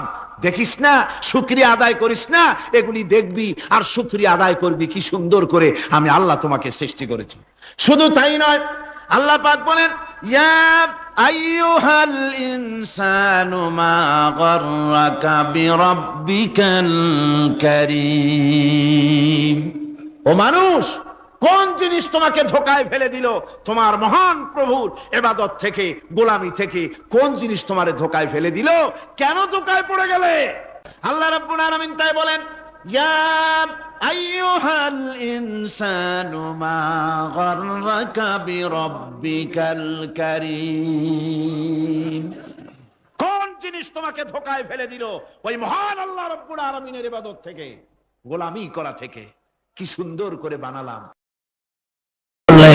যে সৈন্যদেরকে তোমরা দেখতে পাও না, এভাবে করে রব্বুল আলামিন মুমিনদের বিপদে আপদে মুসিবতে সব সময় আল্লাহ পাক মুসলমানদেরকে সাহায্য করেছেন। জোরে বলেন সুবহানাল্লাহ। মুমিনদের সাহায্যকারী আল্লাহ। তাই ইসলামী আন্দোলনের সাথে যারা আছে, যারা কর্মী, যারা নেতা, যারা মুমিন, যারা ঈমানদার, মেঘের মতো প্রচন্ড কালো মেঘ হয়ে চতুর্দিক থেকে অন্ধকারের মতো সে এসেছে বিপদ। কোন বিপদ না, আল্লাহ পাক সাহায্যকারী। কে সাহায্যকারী? জোরে বলেন, সাহায্যকারী কে? আল্লাহ সুবহানাহু ওয়া তাআলা, তিনি সাহায্যকারী, ভয় নাই। আল্লাহ পাকের উপর ঈমান আনলে পরে কলিজার ভিতরে দুর্জয় সাহসের সৃষ্টি হয়ে যায়, কোনো ভয় অন্তঃকরণে তার থাকে না। আল্লাহ পাক সাহায্য করেন। আর আল্লাহর উপরে ঈমান আনলে পরে রব্বুল আলামিন বলেছেন, ইয়া আইয়ুহাল্লাযীনা আমানু হাল আদুল্লুকুম আলা তিজারাতিন তুনজিকুম মিন আযাবিন আলীম। এমন একটা ব্যবসার কথা কি বলবো না, যে ব্যবসায় তোমাদেরকে জাহান্নামের আযাব থেকে বাঁচায় দেবে। তার প্রথম কাজই হলো আল্লাহর প্রতি ঈমান আনা। ঈমান আনলে পরে এই সমস্ত গুণ তৈরি হয়ে যায়। আর ঈমানে সবচাইতে উপকৃত হয় সমাজের লোকেরা, রাষ্ট্রের লোকেরা, পরিবারের লোকেরা, দেশের মানুষ উপকৃত হয় মুমিনদের দিয়ে ঈমানের কারণে। তার কারণ হলো, একজন মুমিন, একজন ব্যক্তি যখন ঈমানদার হয়, মুমিন হয়ে যায়, আল্লাহর প্রতি যখন প্রগাঢ় বিশ্বাস তার এসে যায়, তখন সেই ব্যক্তি নৈতিকতার মান তার বেড়ে যায়। জোরে বলেন সুবহানাল্লাহ। নৈতিক চরিত্রের উপরে সে প্রতিষ্ঠিত হয়, সে মিথ্যা বলতে সাহস পায় না। মুমিন ব্যক্তি মিথ্যা বলতে সাহস পায়? পায় না। কেন পায় না? মিথ্যা বলতে সাহস পায় না, ঠকাতে সাহস পায় না, ওজনে কম দিতে সাহস পায় না, শয়তানি বদমাশি করতে সাহস পায় না। তার কারণ হলো আল্লাহ পাক বলে দিয়েছেন, মুমিন কোরআনের ভিতরে পড়েছে, ইযিয়াতালাক্কাল মুতালাক্কিয়ানি আনিল ইয়ামিনি ওয়া আনিশ শিমালি কাঈদ। দুজন নিয়ন্ত্রণকারী ফেরেশতা তোমার ডানে এবং বামে বসে বসে তোমাকে নিয়ন্ত্রণ করছে। কোথায় যাও, কি করো, এই ফেরেশতারা বসে বসে সব দেখতেছে। মা ইয়ালফিযু মিন কাওলিন ইল্লা লাদাইহি রাকীবুন আতীদ। মানুষ এমন কোনো কথা বলে না যা ফেরেশতারা রেকর্ড না করে, সব রেকর্ড হয়ে যায়। তাই মুমিন ব্যক্তি দায়িত্বহীন কথা বলতে পারে না। মুমিন ব্যক্তির চরিত্র ভালো হয়ে যায়। সে যে কথা বলে বুঝে শুনে কথা বলে, সে যে ওয়াদা করে বুঝে শুনে ওয়াদা করে। যেহেতু সবকিছুর জবাব কিয়ামতে দিতে হবে। কোথায় দিতে হবে? কোথায় দিতে হবে? কিয়ামতে আল্লাহর দরবারে জবাব দিতে হবে। মহান আল্লাহ রাব্বুল আলামিন বলেছেন, ওয়ালাকাদ খালাকনাল ইনসানা ওয়া না'লামু মা তুওয়াসবিসু বিহি নাফসু। মানুষ সৃষ্টি করেছি আমি, তার অন্তঃকরণের ভিতরে ওয়াসওয়াসা কি হয় আমি জানি। এই জন্য মুমিনেরা মনের ভিতরে কোনো খারাপ কল্পনাও করতে পারে না। খারাপ কল্পনা করলেও তার হিসাব দেওয়া লাগবে আল্লাহর কাছে। কার কাছে? ওয়াইন তুবদু মিন আনফুসিকুম আও তুখফুহু ইউহাসিবুকুম বিহিল্লাহ। আল্লাহ বলেন মনের মধ্যে যেসব কল্পনা করো তা প্রকাশ করো আর গোপন রাখো, ওইটার হিসাব নিব আমি আল্লাহ পাক। কিয়ামতের দিন আমার কাছে হিসাব দিতে হবে। বন্ধুগণ, এই জন্য মুমিন যারা, মুমিনদের চরিত্র প্রতিষ্ঠিত হয়, মুমিনদের ধারণা থাকে যেখানেই যাই না কেন, যেখানেই বসি না কেন, সেখানেই আল্লাহ, আল্লাহ ছাড়া কোনো জায়গা নাই। আছে নাকি? আছে। আল্লাহ পাক বলেন মা ইয়াকুনু মিন নাজওয়া সালাসাতিন ইল্লা হুয়া রাবিউহুম। তোমরা যেখানে তিনজন মিলে পরামর্শ করো, মনে রেখো তিনজন নও, ওখানে চতুর্থ সত্তা আমি রব্বুল আলামিন তোমাদের কাছে আছি। সব শুনি আর দেখি। পাঁচজন যেখানে হও সেখানে আমি ষষ্ঠ। এর থেকে যদি কম হও, এর থেকে যদি বেশিও হও, বান্দারে তুমি আছো যেখানে আমি আল্লাহ আছি সেখানে। আলিমদেরকে, মুমিনদেরকে, যারা নাকি কালেমা পড়ে মুসলমান হয়, তাদের সকলের এই সাহস মনের মধ্যে আসা দরকার, ব্যক্তিত্ব আসা দরকার। কারো পরোয়া নাই, পরোয়া করব শুধুমাত্র আল্লাহ। রিজকের মালিক তিনি। আল্লাহ রাব্বুল আলামিন বলেছেন ওয়ামা মিন দাব্বাতিন ফিল আরদি ইল্লা আলাল্লাহি রিজকুহা। এই পৃথিবীর বুকে এমন কোন বিচরণশীল জীব নাই যে জীবের রিজকের দায়িত্ব আমি আল্লাহ আমার নিজ হাতে গ্রহণ করি নাই। সব জীবের রিজকের চাবি আমার হাতে। কার হাতে? তাহলে ভয়টা কিসের? আপনার একটা পেট, তাই নিয়ে এত চিন্তা। অথচ এই পৃথিবীতে আল্লাহ পাক বলেন অসংখ্য প্রাণী আছে যাদের কোনো সঞ্চয় নাই। শকুন, শকুনের মরা গরু অনেকগুলি ব্যাংকে জমা আছে নাকি? কবে কোথায় একটা মরা গরু পাইছে আর খোঁজ নাই, খবর নাই। ওগুলা কি না খাইয়া মরতে দেখছেন রাস্তায় পথে ঘাটে? সুবহানাল্লাহ বিহামদিহি। অসংখ্য প্রাণী এভাবে দুনিয়া আছে। আল্লাহ রাব্বুল আলামিন বলেন যাদের কোনো সঞ্চয় নাই, যারা কোনো সঞ্চয় করে না, এ ধরনের সাপগুলি, শিয়ালগুলি, বাঘগুলি, পাখিগুলি, জলচর প্রাণী, স্থলচর প্রাণী আর অন্তরিক্ষে মহাশূন্যে উড়ে বেড়ায় যেসব প্রাণী, এ ধরনের শত সহস্র কোটি কোটি প্রাণী, তারা সকাল বেলায় খালি পেট নিয়ে বেরিয়ে যায়। খালি পেট নিয়ে সকাল বেলায় বেরিয়ে গেল, আবার সন্ধ্যায় যখন বাসায় ফেরে সমস্ত প্রাণীগুলির পেট আল্লাহ রব্বুল আলামিন ভরে দেন। সুবহানাল্লাহ। একটা প্রাণীও খালি পেটে বাড়ি ফেরে না। সুবহানাল্লাহ, সুবহানাল্লাহ। অথচ তাদের কিন্তু জন্ম নিয়ন্ত্রণের ব্যবস্থাও নাই। জঙ্গলে যত প্রাণী আছে তারা কি কোনদিন মিছিল করে এসে বলেছে বাংলাদেশ সরকার আমাদের জঙ্গলের মধ্যে কোনো খোঁজ খবর তা আপনারা রাখেন না, এখানে বাচ্চা কাচ্চা বেশি হইতেছে আর খাওয়াইতে পারি না, এবার কিছু পরিবার পরিকল্পনার ওষুধপত্র পাঠান? কোনদিন বলেছে? বলে নাই, বলবেও না। কে খাওয়ায়? আল্লাহ পাক খাওয়া, আল্লাহ পাক খাওয়া। সুতরাং আল্লাহ রাব্বুল আলামিন রিজকের মালিক, একথা বিশ্বাস করতে হবে। সেই বিশ্বাসের অর্থ এই নয় যে আপনি চুপ করে বসে থাকবেন আর ফেরেশতারা রান্না করে আপনারে রূপচাঁদা মাছ খাওয়াই দিয়ে যাবে, এরকম না। বিশ্বাস করতে হবে, কাজ করতে হবে, এর ফলে আল্লাহ রাব্বুল আলামিন রিজকের ব্যবস্থা করবে। ঈমান আনার পর প্রথম যে কোয়ালিটিটা হবে সেই কোয়ালিটি হচ্ছে পার্সোনালিটি, আত্মসম্ভ্রম, আত্মমর্যাদা। দুনিয়ায় কারো সামনে মাথা সে নত করবে না, মাথা নত করবে কেবলমাত্র আল্লাহর কাছে। সে বিশ্বাস করবে খাইরিহি ওয়া শাররিহি মিনাল্লাহি তাআলা। ভালো মন্দ সব কার কাছ থেকে হয়? আল্লাহর কাছ থেকে হয়। সে কিছুতেই বিশ্বাস করবে না যে কোনো মাজারের কাছে গেলে, কবরের কাছে গেলে আমার তকদির পাল্টে যাবে। কোনো মুমিন তা বিশ্বাস করবে না। কথা বুঝতে পেরেছেন? ভালো করার মন্দ করার সবটা মালিক আল্লাহ সুবহানাহু ওয়া তাআলা। এরপরে 2 নম্বরের যে কোয়ালিটি সৃষ্টি হবে মুমিনের মধ্যে ঈমান আনার পর, সে গুণটা হচ্ছে সে বিনয়ী হবে।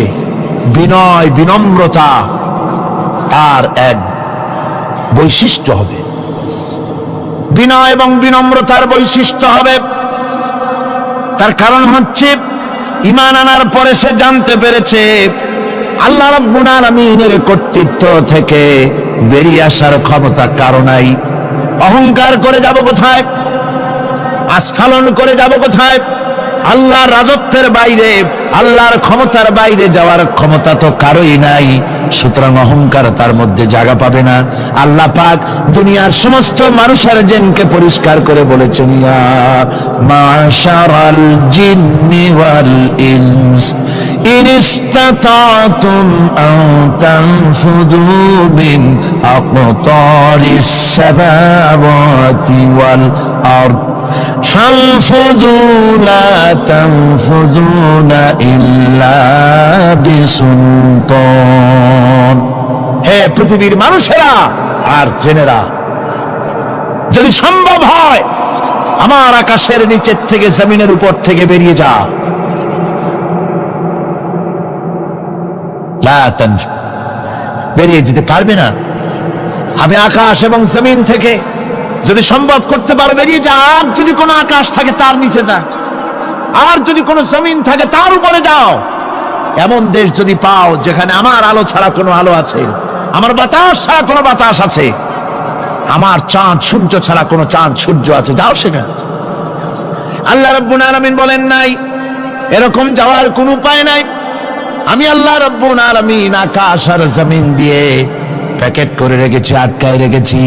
আমার রাজত্ব থেকে, আমার ক্ষমতা থেকে, আমার কর্তৃত্ব থেকে বেরিয়ে যাওয়ার ক্ষমতা কোনো মানুষের নাই, কোনো জিনের নাই, কোনো প্রাণীর নাই।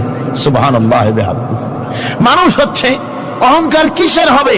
তোমরা হচ্ছ ফকির। আল্লাহ পাক বলছেন ওয়াল্লাহুল গনিয়্যু ওয়া আনতুমুল ফুকারা। আল্লাহ হচ্ছেন গনি। আল্লাহ কি? গনি, বেনিয়াজ, বেপরোয়া। ফাআলুল লিমা ইউরিদ, যা খুশি তাই করে, কারো মুখাপেক্ষী তিনি নন। কোরআনে কারীমে রব্বুল আলামিন বলেছেন, নবী আপনি আমার ব্যাপারে, আমার গুণাবলীর ব্যাপারে বলুন। কুল হুয়াল্লাহু আহাদ, পড়েন সবাই। কুল হুয়াল্লাহু আহাদ আল্লাহুস সামাদ লাম ইয়ালিদ ওয়া লাম ইউলাদ ওয়া লাম ইয়াকুল লাহু কুফুয়ান আহাদ। আল্লাহ পাক বলেন, বান্দারে ও আমার নবী আপনি বলুন, আল্লাহ পাক এক এবং একক, তিনি নিরঙ্কুশ, তিনি বেনিয়াস, তিনি কারো মুখাপেক্ষী নন, তিনি কাউকে জন্ম দেন নাই, তাকেও কেউ জন্ম দেয়নি। আকাশ এবং জমিনে আল্লাহর সমকক্ষ কেউ নাই। তোমরা হচ্ছ ফকির আর আমি আল্লাহ হচ্ছে বেনিয়াস। লিল্লাহি মা ফিস সামাওয়াতি ওয়া মা ফিল আরদ, আকাশে যা আছে, জমিনে যা আছে, সব আল্লাহ। সব কার? আল্লাহ পাকের। সুতরাং কিসের অহংকার, কিসের মাতবাড়ি? মানুষ পেছনের কথা ভুলে যায়, মোটেই চিন্তা করে না। একটু আগে যারা ক্ষমতায় ছিল আজকে তারা ক্ষমতা হারা, আজকে যারা ক্ষমতায় এলো তারা আবার ক্ষমতা মস্তদে বসে দুনিয়ার সব বিপদ আপদ ভুলে যায়। কি করে আরো বেশি লুটপাট করা যায়, আরো বেশি মানুষকে শোষণ করা যায়, মানুষ এই চিন্তাই করে। অহংকারে, ক্ষমতার দর্পে ফেটে পড়ে, চিন্তা করে না পেছনের কথা। আল্লাহ রাব্বুল আলামিন বলেন,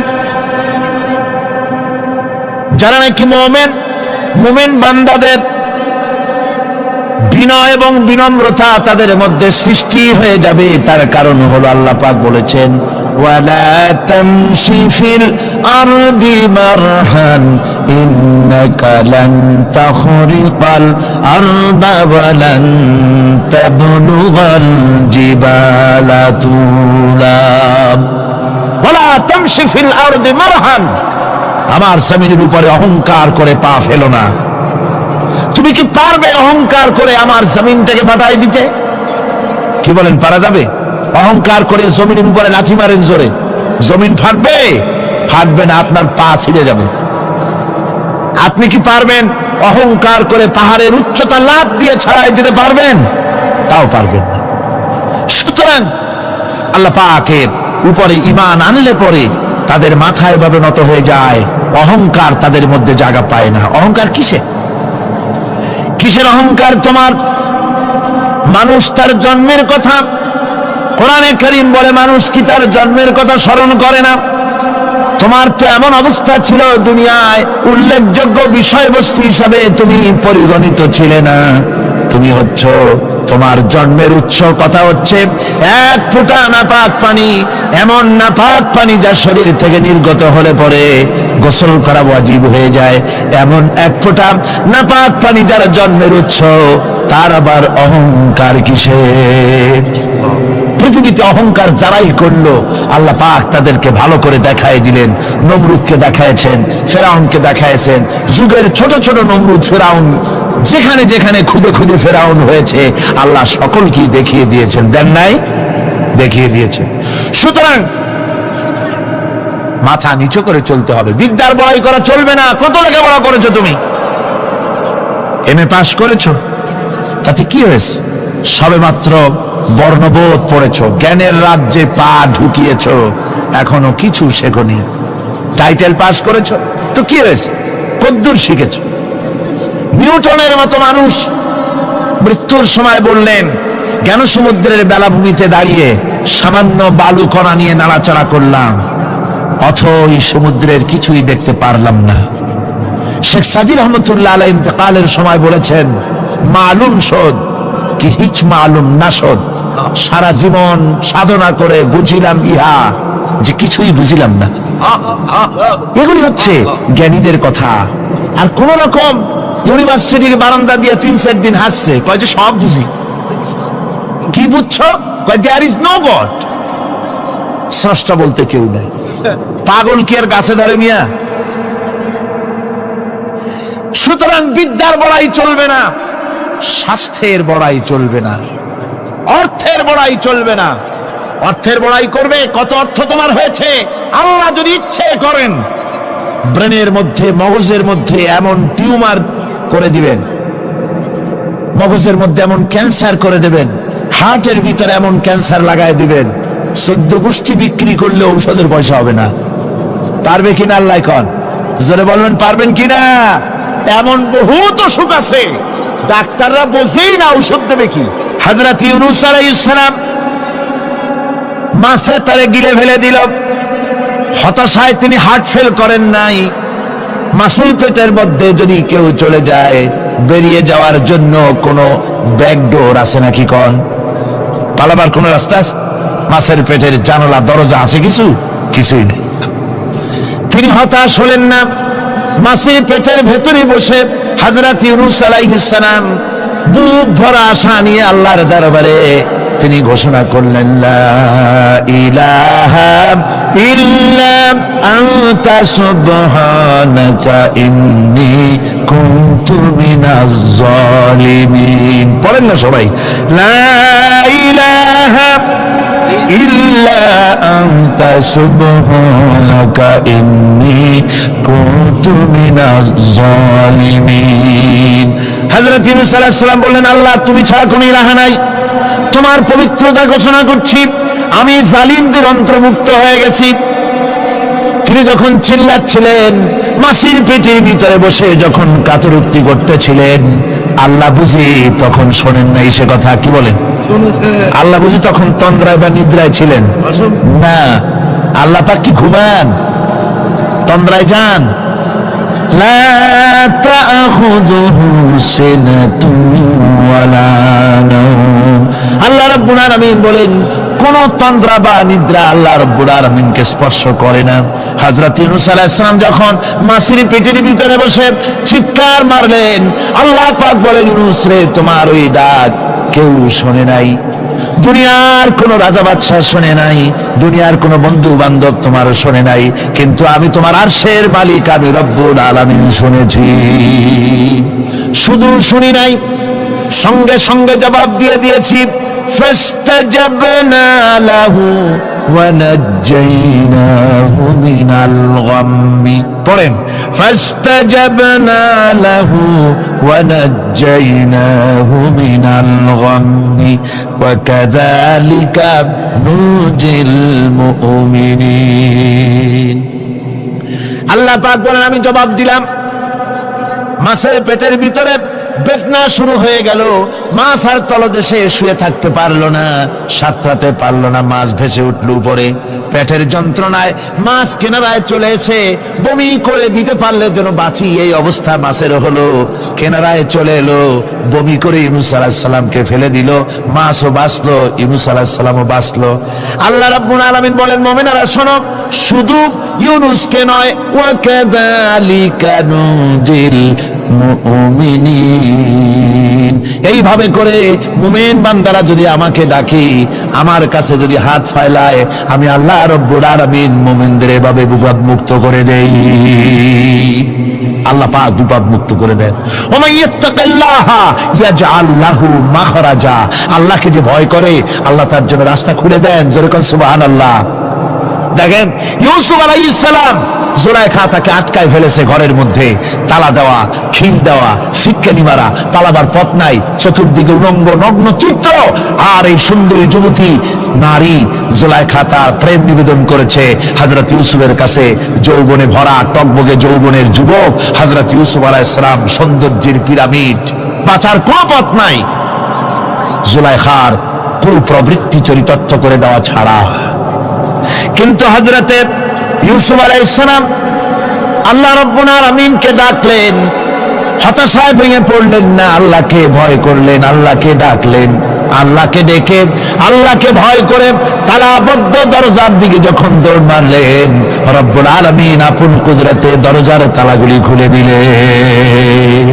ভাইরা আমার, এভাবে করে মুমিনেরা কখনো হতাশ হয় না। ফাইন্না মাল উসরি ইউসরা, ইন্না মাল উসরি ইউসরা। মনে রাখতে হবে, দুঃখ কষ্টের সাথে থাকে সুযোগ সুবিধা, আর প্রত্যেক অসচ্ছলতার সাথে থাকে উদার সচ্ছলতা। এর কোনো বিপরীত কখনই হয় না। আল্লাহ রাব্বুল আলামিন এইভাবে করে মুমিনদেরকে বলেছেন যেন তারা হতাশায় ভেঙে না পড়ে। আল্লাহ পাক বলেন, বান্দা যখন আমাকে ডাকে, আমি বান্দার একদম নিকটে, তার ঘাড়ের চাইতেও নিকটে। ওয়া নাহানু আকরাবু ইলাইহি মিন হাবলিল ওয়ারিদ। আমি আমার বান্দার সব যে রগের উপরে তার মাথা, এর থেকেও আমি আমার বান্দার বেশি নিকটে। সুবহানাল্লাহ পড়ে। আমি তোমার কাছে, আমার কাছে মাপ চাও, যত বড় গুনাহ হোক। ওয়া ক্বালা রাব্বুকুম উদউনি আস্তাজিব লাকুম। তোমার প্রভু তোমাকে ডেকে বলেছে, আমাকে ডাকো, আমি মাফ করে দেব। সুবহানাল্লাহ বিহামদিহি। কত বড় কথা, আমাকে ডাকো, নিরাশ হয়েও না, হতাশ হয়েও না। আল্লাহর গজব বেশি না রহমত বেশি? আল্লাহর রহমত বেশি। হাদিসে কুদসির ভিতরে এসেছে, আল্লাহ পাক বলেছেন, কোন বান্দা যদি আমার দিকে এক বিগত অগ্রসর হয়, আমার রহমত তার দিকে এক হাত এগিয়ে যায়। কোন বান্দা যদি আমার দিকে হেঁটে আসে, আমার রহমত তার দিকে দৌড়ে যায়। বান্দা যখন আল্লাহর দরবারে দুয়া উঁচু করে চোখের পানি ফেলে দেয়, মুসলিম শরীফের হাদিসের ভিতরে এসেছে, গভীর রাতের তৃতীয় অংশে আল্লাহ রাব্বুল আলামিন প্রথম আকাশে আসেন আর ডেকে বলেন, পৃথিবীতে আছো নাকি কেউ গুনাহ করে জীবন বরবাদ করে দিয়েছো, আমার কাছে মাপ চাও। ঋণগ্রস্ত আছো, অসুস্থ আছো, অপমানিত আছো, কে আছো মাজলুম, আমাকে ডাকো, আমার কাছে বলো, আমি ডাকের সাড়া দেব, জীবনের আশা পূরণ করে দেব। ওই সময় যেই সমস্ত লোকেরা কান্দে তাহাজ্জুদের নামাজ পড়ে, আল্লাহ জিজ্ঞেস করেন ফেরেশতারা, অমুক অমুক দেশ অমুক অমুক বান্দারা কান্দে কেন? ফেরেশতারা বলে, রব্বুল আলামিন তুমি তো ভালো করে জানো। আল্লাহ বলেন, জানি, তবু তোমাদের মুখে শুনতে চাই। তারা বলে, রব্বুল আলামিন তোমার এই বান্দা গুনাহ করেছি, গুনার জন্য মাপ চায়, জাহান্নাম থেকে বাঁচতে চায়। আল্লাহ পাক বলেন, ফেরেশতারা আমার এই বান্দারা আমারে দেখেছে নাকি? বলে দেখে নাই। বলে আমার দোজখ দেখেছে নাকি? বলে না, তাও দেখে নাই। আমার বেহেশত দেখেছে নাকি? বলে না, তাও দেখে নাই। আল্লাহ পাক বলেন, ফেরেশতারা সাক্ষী থাকো, ওরা আমাকে দেখে নাই, আমার বেহেশত দোজখ কিছুই দেখে নাই, শুধুমাত্র আমার নবীর কথা, আমার কোরআনের কথা বিশ্বাস করে আরামের ঘুমকে হারাম করে যেভাবে তারা কাঁদতেছে, সাক্ষী থেকে যাও ফেরেশতারা, আবার রহমতের দরিয়ায় জোশ মেরেছে আমার ওই ক্রন্দনরত বান্দাগুলিকে আমি আল্লাহ মাফ করে দিলাম। সুতরাং মুমিন বান্দা যারা, আল্লাহর মুমিন বান্দা যারা, এই ইমানের কোয়ালিটি, এটাও হতাশায় নিরাশায় ভেঙে পড়বে না। গুনাহ তো মানুষই করে, গুনাহ হয়ে গেছে, মাপ চাও। তোমার গুনাহ কদ্দুর? তোমার গুনাহ যদি হয় পাহাড় সমান, আল্লাহর রহমত আকাশ সমান। জাহান্নামের কঠিন শাস্তি থেকে বাঁচতে হলে আল্লাহর প্রতি ঈমান আনতে হবে। আর ঈমান আনলে যে কোয়ালিটিগুলি হওয়া উচিত, সেগুলি আমি আপনাদের সামনে আলোচনা করছি। এরপর আরেকটি কোয়ালিটি হবে মুমিনের, তা হলো কঠোর কঠিন বিপদে অবিচল থাকবে, বিপদে ভেঙে পড়বে না। বিপদ আপদ, শত্রুতা, ক্ষয় ক্ষতি যা কিছু হয় সবই আল্লাহর পক্ষ থেকে, এটা মেনে নিতে হবে এবং ধৈর্য ধারণ করতে হবে। বিপদ মুসিবত শুধু উম্মতের জন্য নয়, দুনিয়ার সমস্ত নবীদের বিপদ এসেছে, হয় নাই? নবীদের বিপদ আসে নাই? কোরআনে কারীম থেকে শুনুন, আল্লাহ রাব্বুল আলামিন বলেন, وَكَذَلِكَ جَعَلْنَا لِكُلِّ نَبِيٍّ عَدُوًّا مِنَ الْمُجْرِمِينَ। আল্লাহ পাক বলেন, এমনি করে আমি সকল নবীদের শত্রু বানিয়ে দিয়েছি সব পাপিষ্ঠ আর অপরাধ প্রবণ লোকদেরকে। প্রত্যেক যুগে নবীদের শত্রু ছিল, প্রত্যেক যুগে নবীদের কি ছিল? শত্রু ছিল। সে শত্রু কারা ছিল? আল্লাহ পাক বলছেন, নবীদের শত্রু ছিল পাপিষ্ঠ আর অপরাধ প্রবণ লোক, এরাই ছিল নবীদের দুশমন। রাসূলগণের অবস্থা যদি এই হয়, তাহলে তার উম্মত, ওই দিনের ধারক বাহক যারা, তাদের বুঝি বিপদ আপদ হবে না? নাকি হবে কিনা? তো ইসলামের বিরোধিতা যারা করে, কোরআনের পরিভাষায় বলা হয়েছে ইসলামের দুশমন, নবীদের দুশমন।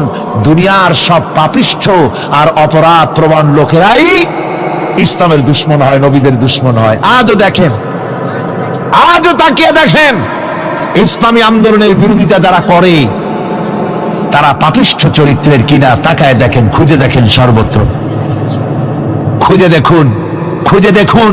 যারা ইসলামী আন্দোলনের বিরোধিতা করে, যারা ইসলামকে মিটিয়ে দেওয়ার চেষ্টা করতেছে, যারা ইসলামকে মৌলবাদ বলে, ইসলামকে সাম্প্রদায়িক বলে, কোরআনে কারীমের কথা কত স্পষ্ট যে নবীদের দুশমন হয়, ইসলামের দুশমন হয় মুজরিম লোকেরা, অপরাধ প্রবণ আর পাপিষ্ঠ লোকেরা। আজও আমরা দেখতে পাই এই শ্রেণীর লোকেরা পাপিষ্ঠ এবং সবচাইতে সমাজের নিকৃষ্ট ধরনের চরিত্রহীন লোক। নামাজ নাই। আপনি খুঁজে দেখেন, ইসলামী আন্দোলনের বিরোধিতা যারা করছে, যারা নেতৃত্ব দিচ্ছে, নামাজ নাই, রোজা নাই, চরিত্র নাই, হজ নাই, যাকাত নাই, মদ, জুয়া, জেনা, ব্যভিচার ইত্যাদিতে লিপ্ত। চেহারা দেখলে ছেলেপেলেরা 2 গ্লাস পানি খায়, ভয় ছোটে। কথা ঠিক কিনা কর? এই হলো অবস্থা। মারে কেন? মুমিনদেরকে, পয়গম্বরদেরকে, সাহাবীদেরকে এবং ঈমানদারদেরকে মারে কেন? তার কারণ হচ্ছে আল্লাহ রাব্বুল আলামিন বলেছেন, ওয়া মা নাকামু মিনহুম ইল্লা আইয়ুমিনু বিল্লাহিল আজিজিল হামিদ। কাফিররা ঈমানদার লোকদেরকে অন্য কোন অপরাধী নির্যাতন চালায় না, নির্যাতন চালায় শুধু এই কারণে, যেহেতু মুমিন লোকেরা পরাক্রমশালী, আল্লাহ রাব্বুল আলামিনের দ্বীনকে কায়েম করতে চায়, তার উপরে ঈমান এনেছে, এই কারণেই তারা মারে। ঠিক কিনা কর? যুগে যুগে নবীদের উপরে, সাহাবীদের উপরে যে অত্যাচার হয়েছে, সেই অত্যাচার এই কারণেই হয়েছে, অন্য কোনো কারণে নয়। এই কঠিন বিপদে অবিচলতা এবং ধৈর্যের দৃষ্টান্ত নবীগণ পেশ করেছেন পৃথিবীর বুকে। আমরা দেখেছি ইব্রাহিম আলাইহিস সালামকে আগুনে ফালানো হয়েছে, আছে না কোরআন শরীফে? আমি কিন্তু গল্প করতেছি না, সব কোরআনের কথা। কিসের কথা? ইব্রাহিম আলাইহিস সালামকে আগুনে ফালানো হচ্ছে। অপরাধ কি? অপরাধ হচ্ছে হযরত ইব্রাহিম আলাইহিস সালাম দাওয়াত দিয়েছেন লা ইলাহা ইল্লাল্লাহ, জোরে পড়েন লা ইলাহা ইল্লাল্লাহ, লা ইলাহা লা ইলাহা ইল্লাল্লাহ মুহাম্মাদুর রাসূলুল্লাহ। হযরত ইব্রাহিম আলাইহিস সালাম দ্বীনের দাওয়াত দিয়েছেন, এক আল্লাহর দাওয়াত দিয়েছেন, ঈমানের দাওয়াত দিয়েছেন। আর কোন অপরাধ ছিল না, নমরুদ সহ্য করতে পারল না। কোরআনে কারীমের মধ্যে সব কথাগুলি আল্লাহ পাক এই জন্য বিধৃত করেছেন, এই জন্য কোরআনে কারীমের মধ্যে সব কথা উঠায় দিয়েছেন, যাতে করে মুমিনেরা বিপদ আসলে পরে যেন ঘাবড়ে না যায়। ইব্রাহিম আলাইহিস সালামকে আগুনে ফেলানো হচ্ছে, ফেরেশতা বলছে ইব্রাহিম তোমারে আগুনে ফেলায় দেওয়া হতেছে, আমার কাছে সাহায্য চাও, আমার কাছে ক্ষমতা আছে, আগুনগুলো উঠাইয়া নমরুদের বংশ জ্বালায় দেব। হযরত ইব্রাহিম ফেরেশতার কাছে সাহায্য চাইছিলেন নাকি? তিনি বললেন ফেরেশতা তোমার কাছে সাহায্য কেন চাইব, আমি তো এমন কোন অন্ধ আল্লাহর ইবাদত করি না যেই অন্ধ স্রষ্টা তার গোলামের দুঃখ দুর্দশা না দেখেন, আমি তোমার কাছে সাহায্য চাইব না। হযরত ইব্রাহিম আলাইহিস সালাম পাশ করলেন। কি বলেন, পাশ করছেন না? ঈমানের পরীক্ষায় পাশ। আগুনের মধ্যে হযরত ইব্রাহিমকে যখন ফেলানো হচ্ছে, রব্বুল আলামিন আগুনের প্রতি নোটিশ করে দিলেন, ইয়া নারু কুনি বারদাও ওয়া সালামান আলা ইব্রাহিম। আগুন আমার ইব্রাহিমের জন্য শান্তিদায়ক, ঠান্ডা হয়ে যা। এখন কি আর আগুনের বাপের ক্ষমতা আছে ইব্রাহিমের পোড়ানো? আর ক্ষমতা নাই। আমার বন্ধুগণ, ইব্রাহিম আগুনের ভিতরে আরামে বসা আছেন, আর ওদিকে নমরুদ বসে বসে দেখতেছে দূর থেকে। ইব্রাহিম তো জ্বলে না, গায়ের মধ্যে আগুন জ্বলে গেল। ডাক দিয়া কয়, আগুন তোর হলো কি? কেন জ্বালাইতে পারিস না আমার দুশমন রে? হলোটা কি তোর? তোর কি জ্বালানো শক্তি বন্ধ হয়ে গেল নাকি? আগুনের ভিতর থেকে জবাব এলো, নমরুদ রে আমার ভিতরে জ্বালানোর শক্তি আছে কি নাই যদি প্রমাণ করতে চাও, টেস্ট করতে চাও, তুই নিজে আয়, তোরে শুদ্ধ তামাম দুনিয়া জ্বালাই দিতে পারি, ইব্রাহিমের এক গাছা পশমও জ্বালাই দিতে পারি না। তার কারণ হচ্ছে আমি হচ্ছি মাখলুক, আল্লাহ হচ্ছেন খালিক। আল্লাহ আমাকে বলেছেন না জ্বালাতে, তুমি 1000 বার বললেও আমি ইব্রাহিমকে জ্বালাইতে পারবো না। কোরআনে কারীমে ঘটনা বলে মুমিনদেরকে সাহস দেওয়া হচ্ছে, মুমিনেরা দ্বীনের কাজ করতে গিয়ে বিপদ আবাজ আসবে, ঈমানের দাবি হলো বিপদ আসবে, আর বিপদ আসলে ঘাবড়ায় যেও না, মুসিবতে পড়ে চিন্তায় পেরেশানে হয়রান হয়ে যেও না। বিশ্বকবি আল্লামা ইকবাল কি সুন্দর করে বলেছেন, আজ ভি হোক জু ইব্রাহিম কা ইমা पैदा आग कर सकती है एक अंदाज गुलिस्तान पैदा। ইব্রাহিমের ঈমান যদি আজিও কোথাও হয় বিদ্যমান, করতে পারেন অগ্নিকুণ্ডে খুবসুরত এক গুলিস্তান। আজও যদি আগুনের ভিতরে কোন নমরুদ কোন ইব্রাহিমকে যদি ফেলে দেয়, আল্লাহ রাব্বুল আলামিন আজও আগুনকে ফুলের বাগান বানায়া দিবেন। সুবহানাল্লাহ। ভয় পাওয়ার কারণ নাই, চিন্তা করার কোনো কারণ নাই। আমার বন্ধুগণ, হযরতে হুদ আলাইহিস সালামকে যখন সমাজের লোকেরা, রাষ্ট্রের লোকেরা ঘিরে ফেলে দিল, সমাজ শক্তি, রাষ্ট্র শক্তি যখন তাকে ঘিরে ফেলে দিল, ষড়যন্ত্রের পাহাড় তুলে দিল, তারে মেরে ফেলে দিবে, হযরত হুদ দেশ থেকে তা পালায় গেলেন না, ভয় পেলেন না। হযরতে হুদ আলাইহিস সালাম বললেন, কোরআনে কারীমে হযরত হুদের কথা কোট করা হলো, ফাকিদুনি জামিআন সুম্মা লা তুনজিরুন।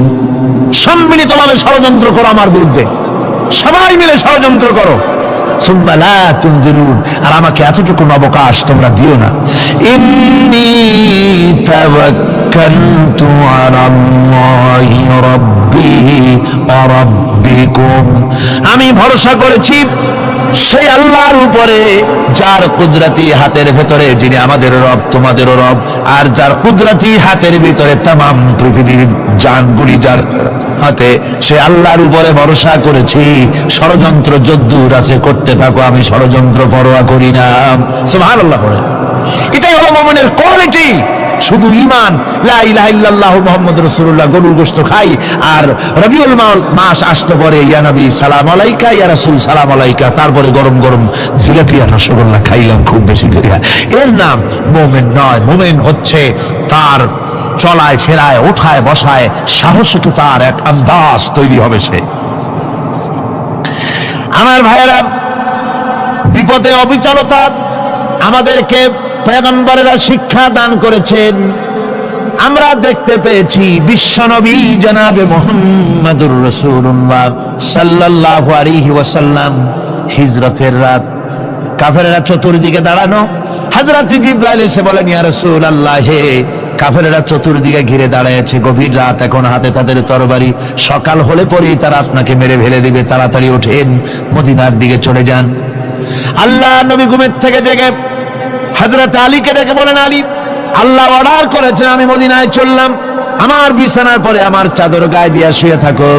হযরত আলী বলেন, আল্লাহর হাবিব, আপনার চাদর গায়ে দিয়ে ঘুমিয়ে থাকবো, সকালবেলায় কাফির বেঈমানেরা আপনার বিছানার পরে আপনার চাদর গায়ে দেওয়া অবস্থায় আমি আলীকে তারা মুহাম্মদ মনে করবে, আর আমি আলীকে নবী মনে করে তারা তাদের তরবারি দিয়া কেটে কেটে টুকরা টুকরা করে আমারে বিদায় করে দেবে দুনিয়া থেকে।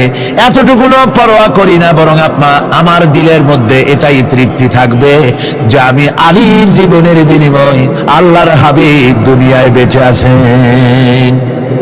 নবীজি ঘরের থেকে বেরোলেন, চতুর্দিকে কাফেররা দাঁড়ানো, আল্লাহ নবী হাতে এক মুষ্টি বালু হাতে নিয়ে শাহ হাতের বজু পরে 3 বার দম করে বালুগুলো ছেড়ে দিলেন।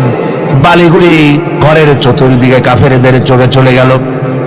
পরবর্তী সময় রব্বুল আলামিন দেখে বলেন, নবীরে, বালি যখন নিক্ষেপ আপনি করেছিলেন, ধুলাগুলি আপনি তো শুধু নিক্ষেপ করেছিলেন, কিন্তু চতুর্দিকে কাফেরদের চোখে গেল কেমনে? একদিকে মেরেছিলেন, সেই দিকেই তো যাওয়ার কথা ছিল, চতুর্দিকের কাফেরের চোখে চোখে সেগুলো পৌঁছে গেল কেমনে? ওয়ামা রামাইতা ইদ রামাইতা ওয়ালাকিন্নাল্লাহ রামা। আপনি নিক্ষেপ করেন নাই, যখন আপনি নিক্ষেপ করেছিলেন আপনি তো শুধু বালুকণা ছেড়েছেন, আর ওই বালুকণাগুলি ঘরের চতুর্দিকে সব কাফেরদের চোখে পৌঁছবার দায়িত্ব আমার কুদরত গ্রহণ করেছিল। আমার ভাইয়েরা, নবীজি বিপদে, এতগুলি শত্রু তরবারি নিয়ে তিনি বিপদে ধৈর্য হারা হন নাই, আস্তে করে ঘরের থেকে বেরিয়ে হযরত আবু বকরের বাড়িতে গিয়ে হাজির। দরজায় গিয়ে আওয়াজ দিলেন, আবু বকর। অমনি দরজা খুলে গেল, লাব্বাইক ওয়া সাদাইক। হুজুর বলেন, আবু বকর রে, একটা ডাকে কেমনে সাড়া দিলে? তুমি কি ঘুমাইছিলে না? হযরত আবু বকর বলেন, হুজুর, আপনি বলেছেন আমাকে নিয়ে হিজরত করবেন, আমি মনে মনে চিন্তা করেছি, না জানি কত রাত্রে নবীজি আসেন, উঠতে যদি আমার দেরি হয়ে যায়, নবীজি যদি দরজার কাছে দাঁড়ায় দাঁড়ায় আমার ডাকাডাকি করে, আর আমি যদি ঘুমায় থাকি, তাহলে আল্লাহর নবীর সঙ্গে বেয়াদবি হয়ে যাবে। এই মনে করে বিছানায় না ঘুমাইয়া আপনার গলার আওয়াজ শোনার জন্য এই দরজার সঙ্গে পিঠ লাগাইয়া লাগাইয়া দাঁড়াইয়া ঘুমাচ্ছিলাম। আল্লাহর নবী হযরত আবু বকরকে সঙ্গে করে নিয়ে চললেন মদিনার দিকে, উল্টা পথে রওনা করলেন। বারবার কাবা শরীফের দিকে তাকাতে লাগলেন। বুখারী শরীফে এসেছে, নবীজি বারবার কাবার দিকে তাকিয়ে বলতেছেন, রে কাবা, বড় আশা ছিল তোর কাছে থাকবো, তোর খেদমত করব, কিন্তু তোর নিষ্ঠুর সন্তানেরা তোর কাছে আমারে থাকতে দিল না রে। আল্লাহ নবী মিসফালা দিয়ে জাবালে কেদোয়ার উপর দিয়ে চলে গেলেন জাবালে সুরে। গুহার কাছে যখন গিয়েছেন, ফজর রক্ত হয়ে গেল। হযরত আবু বকর রাদিয়াল্লাহু তাআলা আনহু বলছেন, হুজুর, আর উপায় নাই, দিন হয়ে গেল, এখন বুঝি ধরা পড়ে যাব, ওই গুহার মধ্যে গিয়ে আশ্রয় নেই। তবে আপনি দাঁড়ান, গুহার ভিতরেই পাহাড়িয়া গুহা, বিচ্ছু থাকতে পারে, সাপ থাকতে পারে, আমি আগে ঢুকি, যদি কোনো হিংস্র প্রাণী থাকে আমার উপর দিয়ে আঘাত হয়ে যাক, আল্লাহর নবী হেফাজতে থাকুক। হযরত আবু বকর রাদিয়াল্লাহু তাআলা আনহু গুহার ভিতরে নামলেন। নেমে গুহা সাফ করে হুজুরকে ডাকলেন, হুজুর তাশরীফ ফরমালেন গুহার মধ্যে। হুজুর বলেন, আবু বকর হেঁটে হেঁটে কষ্ট হয়ে গেছে, তুমি বসো, তোমার উরুর উপরে মাথা রেখে আমি একটু ঘুমায়ে যাই। আল্লাহর হাবিব ঘুমায় গেলেন। হযরত আবু বকর লক্ষ্য করে দেখেন চতুর্দিকে অনেকগুলি গর্ত দেখা যায়। এই গর্ত থেকে সাপ আসতে পারে, বিচ্ছু আসতে পারে মনে করে নিজের গায়ের চাদর ছিঁড়ে ছিঁড়ে গর্তগুলি বন্ধ করা শুরু করে দিলেন। কয়েকটা গর্ত বন্ধ করার মতো চাদর আর নাই, পাও দিয়ে চেপে ধরলেন। এক পাহাড়িয়া বিষধর সাপ বেরোবার জন্য চেষ্টা করে বেরোবার পথ খুঁজে নেই পেয়ে হযরত আবু বকরের পায়ের উপরে দংশন করেছে। বিষের যন্ত্রণায় হযরত আবু বকরের চোখ থেকে পানি দরদর করে পড়ছে। রাসূলুল্লাহর ঘুম ভেঙে গেল। আল্লাহর নবী তাকিয়ে বলেন, আবু বকর চোখে পানি কেন? বাড়ির কথা বুঝি মনে পড়ে গেছে? হযরত আবু বকর বলেন, ইয়া রাসূলুল্লাহ, আল্লাহর নামে কসম করে বলি, যেই দিন আমি ঈমান এনেছি ওই দিন থেকে আমার মা বাপ, আমার কোলে আমার সন্তান, আমার স্ত্রী, আমার জায়গা জমি ঘর বাড়ি, এমনকি আমার নিজের আত্মার চাইতে হুজুর আপনারে ভালোবাসি বেশি। তাহলে কাঁদো কেন? হযরত আবু বকর বলেন, হুজুর বাড়ির জন্য কাঁদি না, ছেলেপেলের জন্য কাঁদি না, সাপে দংশন করেছে, যন্ত্রণায় কাঁদতেছি। আল্লাহ নবী সঙ্গে সঙ্গে মুখ থেকে থুতু বার করে যন্ত্রণার জায়গায় লাগাই দিলেন। সঙ্গে সঙ্গে যন্ত্রণা বন্ধ হয়ে গেল। হুজুর বললেন, আবু বকর প্রথম যখন তোমার এই আঘাত করেছিল সাপে, আমাকে কেন তাড়াতাড়ি বলো নাই? এতক্ষণ তো তোমার কষ্ট হতো না। হযরত আবু বকর বলেন, ইয়া রাসূলুল্লাহ, ওটা তো সাপে কাটার যন্ত্রণা, ওই যন্ত্রণায় আমার রক্ত জ্বলতেছে, যন্ত্রণায় যন্ত্রণায় আমার কলেজাটা যদি ফেটেও যেত। আল্লাহর হাবিব আরাম ফরমাচ্ছিলেন, আমি তাকে আরামে বিঘ্ন ঘটাতে পারতাম না। আমার ভাইয়েরা, হযরতে আবু বকর হযরতে রাসূল দুজন বসে আছেন। এমনি সময় কাফের বেঈমানেরা খুঁজতে খুঁজতে জায়গা মতো এসে গেছে। একজনে বলে ভিতরে আছে, আর একজনে বলে নাই। পায়ের যদি থাকবে তাহলে মাকড়সায় জাল বুনালো কি করে, পাখি ডিম পেড়ে বসে আছে কি করে, তাদের সন্দেহ হতে লাগলো। এর মধ্যে না একজন বলে আছে আর একজন বলে নাই। হযরত আবু বকর ভয়ের চোটে কেঁদে ফেলেছেন, হুজুর আর উপায় নাই। এই যে অবস্থা, এই অবস্থার ভিতরে, এই অবস্থার ভেতরেও আল্লাহ নবী এতটুকু ঘাবড়ে যান নাই। শত্রুরা তরবারি নিয়ে এসেছে, সুযোগ পেলেই একটু তাকারি দেখতে পাবে, তুলে মেরে ফেলে দেবে। আল্লাহর হাবিব মোটেই ধৈর্য হারালেন না, এতটুকু হতাশ হলেন না। আল্লাহ পাকের হাবিব তার সাথীকে কি বললেন? তখন কোরআনে কারীম সূরা তাওবার মধ্যে আল্লাহ তা উদ্ধৃত করেছেন মুমিনদের জন্য, ইযহুমা ফিল গার ইয ইয়াকুলু লিসাহিবিহি লা তাহজান ইন্নাল্লাহা মা'ানা। ও আমার সাথী, ও বন্ধু, ভয় করো না, চিন্তা করো না, আমরা মাইনরিটি নই, আমরাই মেজরিটি।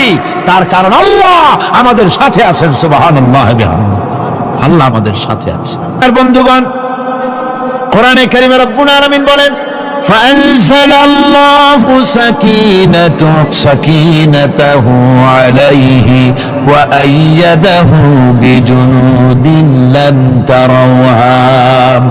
আল্লাহ পাক তার মনের মধ্যে গভীর প্রশান্তি এবং স্বস্তি দান করলেন, আর এমন সৈন্য দিয়ে সাহায্য করলেন যে সৈন্যদেরকে তোমরা দেখতে পাও না।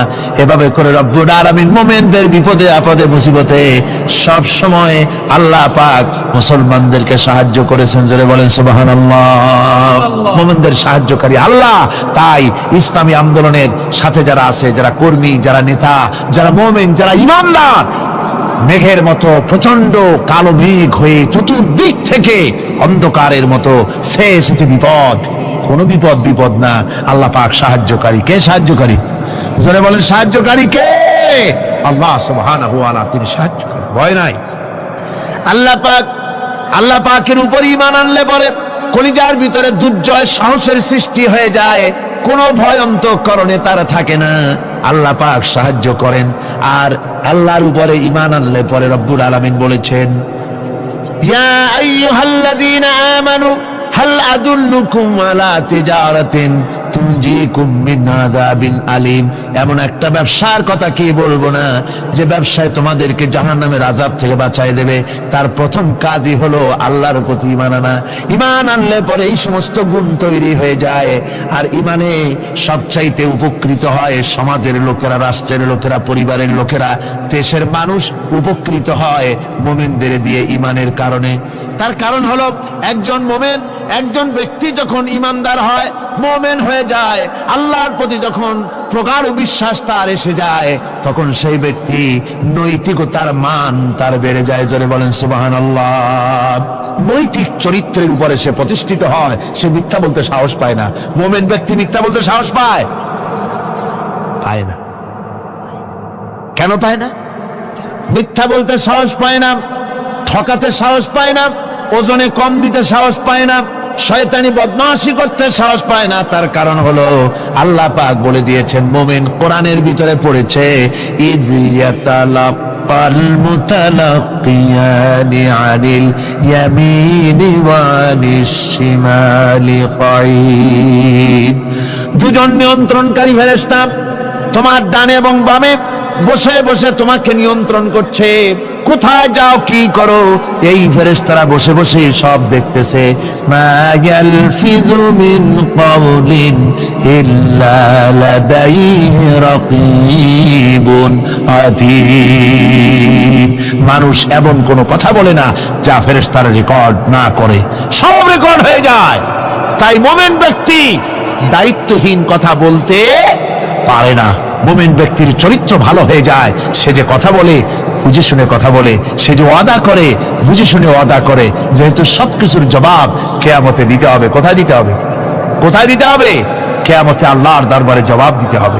মহান আল্লাহ রাব্বুল আলামিন বলেছেন, ওয়ালাকাদ খালাকনাল ইনসানা ওয়া না'লামু মা তুওয়াসবিসু বিহি নাফসু। মানুষ সৃষ্টি করেছি আমি, তার অন্তঃকরণের ভিতরে ওয়াসওয়াসা কি হয় আমি জানি। এই জন্য মুমিনেরা মনের ভিতরে কোনো খারাপ কল্পনাও করতে পারে না। খারাপ কল্পনা করলেও তার হিসাব দেওয়া লাগবে আল্লাহর কাছে। কার কাছে? ওয়াইন তুবদু মিন আনফুসিকুম আও তুখফুহু ইউহাসিবুকুম বিহিল্লাহ। আল্লাহ বলেন, মনের মধ্যে যেসব কল্পনা করো তা প্রকাশ করো আর গোপন রাখো, ওইটার হিসাব নেব আমি আল্লাহ পাক। কিয়ামতের দিন আমার কাছে হিসাব দিতে হবে।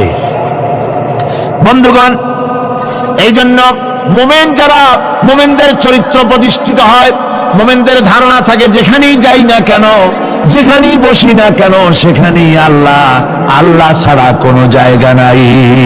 আছে নাকি? আছে। আল্লাহ পাক বলেন, মা ইয়াকুনু মিন নাজওয়া সালাসাতিন ইল্লা হুয়া রাবিউহুম। তোমরা যেখানে তিনজন মিলে পরামর্শ করো, মনে রেখো তিনজন নও, ওখানে চতুর্থ সত্তা আমি রব্বুল আলামিন তোমাদের কাছে আছি। সব শুনিয়ার দেখি, পাঁচজন যেখানে হও সেখানে আমি ষষ্ঠ।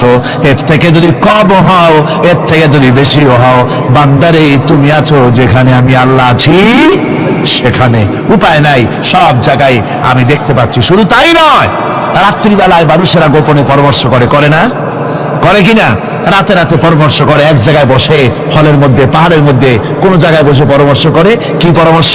ইসলামী আন্দোলনের লোকদের মারবে, কোথায় তাদের ধরবে, কোথায় তাদের অত্যাচার করবে, এই সমস্ত পরামর্শ করে। আল্লাহ পাক বলছেন, শুনুন, আল্লাহ রাব্বুল আলামিন বলেন, ওয়া হুয়া মাআহুম ইয ইউবাইয়িতুনা মা লা ইয়ারদা মিনাল কাউল ওয়া কানা আল্লাহু বিমা তা'মালুনা মুহীতা। আল্লাহ পাক বলেন, তিনি তো ঠিক সেই সময়ও তোমাদের কাছে থাকেন যখন তোমরা নিজেদের ঘরের মধ্যে বসে, কোন এক জায়গায় বসে আল্লাহর মর্জির খেলাফ পরামর্শ করো, আল্লাহ তখনও তোমাদের কাছে থাকেন। আল্লাহর ইহাতা থেকে, আল্লাহর কর্তৃত্ব থেকে বেরিয়ে যাওয়ার কোনো উপায় নাই। সুতরাং গোপনে বলেন, প্রকাশ্যে বলেন, যেভাবেই যা কিছু করা হোক না কেন, আল্লাহর কাছে আমাদের সমস্ত অপরাধগুলি ধরা হয়ে যায়। আর এটাই হচ্ছে ইমানের সীমা পরিসীমা। তিলকা হুদুদাল্লাহি ফালা তা'তাদুহা। তিলকা হুদুদুল্লাহ, এটাই হচ্ছে আল্লাহর সীমানা। ইমানের এই সীমারেখা বজায় রেখে ইমানের উপরে মজবুত করে কোনো ব্যক্তি, পরিবার, সমাজ, রাষ্ট্র যদি তৈরি হয়, তাহলে সেই সমাজই শান্তি আসে, সেই সমাজই আরাম আসে, সেই রাষ্ট্র শান্তিপূর্ণ হয়, সেখানে দিন কায়েম হয়, মানুষ সুখ সমৃদ্ধি খুঁজে পায়। সুতরাং আমরা আজকে আলোচনা করলাম ইমানের কোয়ালিটি। কি আলোচনা করলাম? ইমানের কোয়ালিটি। এই কোয়ালিটি দিয়ে যেন আল্লাহ আমাদেরকে ভরপুর করে দেন। জোরে বলেন আমিন। আরো জোরে বলেন আমিন। ربنا ظلمنا أنفسنا وإن لم تغفر لنا وترحمنا لنكونن من الخاسرين ربنا لا تزغ قلوبنا بعد إذ هديتنا وهب لنا من لدنك رحمة إنك أنت الوهاب ربنا فاغفر لنا ذنوبنا وكفر عنا سيئاتنا وتوفنا مع الأبرار ربنا وآتنا ما وعدتنا على رسلك ولا تخزنا يوم القيامة إنك لا تخلف الميعاد أي الله ربنا العالمين বিশাল এই জনতা নিয়ে তোমার দরবারে হাত তুলেছি রব্বুল আলামিন। কোরআনে কারীমের মাহফিল বড় আশা করে হাত তুলেছি, মেহেরবানি করে আলোচনার সওয়াব রাসূল করিম সাল্লাল্লাহু আলাইহি ওয়াসাল্লামের রূহ মুবারকে পৌঁছায় দাও। तमाम পৃথিবীর মাটির নিচে মুমিন মুমিনাত যারা শুয়ে আছে তাদের রূহের উপরে সওয়াব পৌঁছায় দাও রব্বুল আলামিন। আমাদের মা বাপ যাদের দুনিয়া থেকে বিদায় হয়ে গেছে, কবরগুলিকে জান্নাতের টুকরা বানায় রব্বির হামহুমা কামা রব্বায়ানি সগীরা। সবাই পড়েন রব্বির হামহুমা কামা রব্বায়ানি সগীরা। আল্লাহ আমাদের মা বাপ যাদের বেঁচে আছে স্বাস্থ্য ভালো রাখো আল্লাহ, তাদেরকে হায়াতে তাইয়্যিবা দাও, সিহাতে কুল্লিয়া দাও, খাতিমা বিল খাইর করো রব্বুল আলামিন। কোরআনে কারীমের মাহফিলে বড় আশা করে আমরা হাত তুলেছি, আমাদের জিন্দেগির সকল গুনাহ খাতা মাফ করে দাও আল্লাহ তাআলা। জীবনে বহু গুনাহ করেছি, গুনাহ করে করে জীবনটাকে নষ্ট করে ফেলেছি আল্লাহ, তুমি দয়া করে মেহেরবানি করে আমাদের জিন্দেগি গুনাহ মাফ করে দাও রব্বুল আলামিন। না বুঝে সওয়াব মনে করে অনেক শিরক বিদআত আমরা করেছি, মনে করেছি ওতে সওয়াব হবে, আমরা বুঝি নাই আল্লাহ, আমাদের ভুল বুঝানো হয়েছে, নিজেরাও ভুল বুঝেছি। এভাবে সওয়াবের নিয়তে শিরক বিদআত আমাদের মধ্য থেকে যা হয়েছে আল্লাহ দয়া করে তুমি আমাদেরকে ক্ষমা করে দাও। আয় আল্লাহ আমাদেরকে দয়া করে শিরক এবং বিদআত মুক্ত জীবন যাপনের তৌফিক দিয়ে দাও রব্বুল আলামিন। এত বড় বিরাট তাফসীরুল কোরআন মাহফিল, লক্ষ লক্ষ টাকার প্রয়োজন আল্লাহ, টাকা পয়সার অভাব নাই রব্বুল আলামিন। তুমি গানি আর আমরা ফকির। আয় আল্লাহ এই শহরেতে এমন লোক আছে একজনই মাহফিলের খরচ দিয়ে দিতে পারে আল্লাহ, তোমার বান্দাদের দিল তুমি নরম বানাইয়া দাও। কোরআনের মাহফিল কোন বছর ঋণগ্রস্ত থাকে নাই, এবারও যেন থাকে না আল্লাহ, বাজেট যা আছে তার চাইতে বেশি তুমি মেহেরবানি করে জোগাড় করে দাও রব্বুল আলামিন।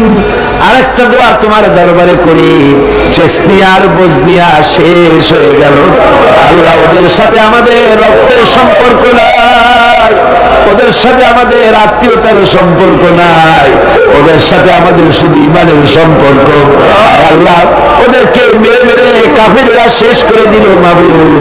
বজনিয়ার চেস্তিয়ায় আর একবার তুমি তোমার রহমতের ফেরেশতা পাঠায় দিয়া সাহায্য করো আল্লাহ, কাশ্মীরের মুসলমানদের উপরে আরেকবার সাহায্য করো রব্বুল আলামিন। এই মাহফিল আল্লাহ যত মানুষ আসে আল্লাহ বড় আশা নিয়ে আসে কোরআনের মাহফিলে, অনেকের রোগ ব্যাধি আছে, তাদের ধারণা কোরআনের মাহফিলে দোয়া কবুল হয় আল্লাহ, তুমি দয়া করে এই ধারণা তুমি মঞ্জুর করে নাও। যার যত রোগ আছে, বালাই আছে, ব্যাধি আছে আল্লাহ সকলকে মাফ করে দাও।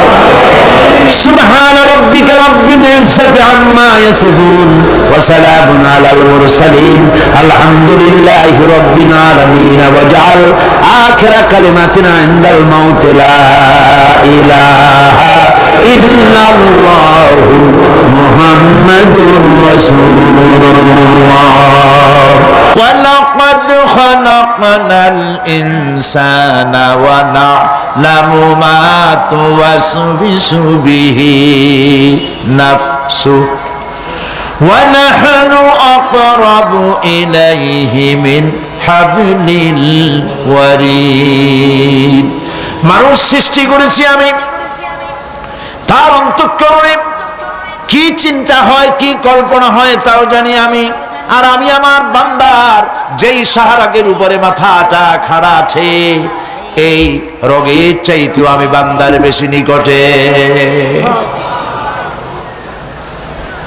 আল্লাহ পাক গোপন রাখেন নাই, বলে দিছেন আমি কিন্তু এখানে আছি। সুবহানাল্লাহ। আচ্ছা বলেন তো আল্লাহ কোথায় আছেন? এটি একটি মুশকিলের প্রশ্ন। সাধারণত লোকেরা বলে আল্লাহ সব জায়গায় আছে।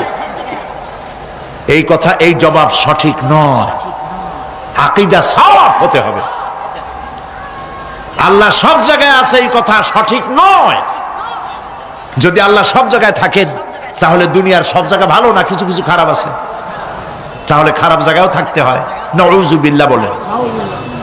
আল্লাহ কোথায় আছে এই প্রশ্ন আল্লাহরই করি।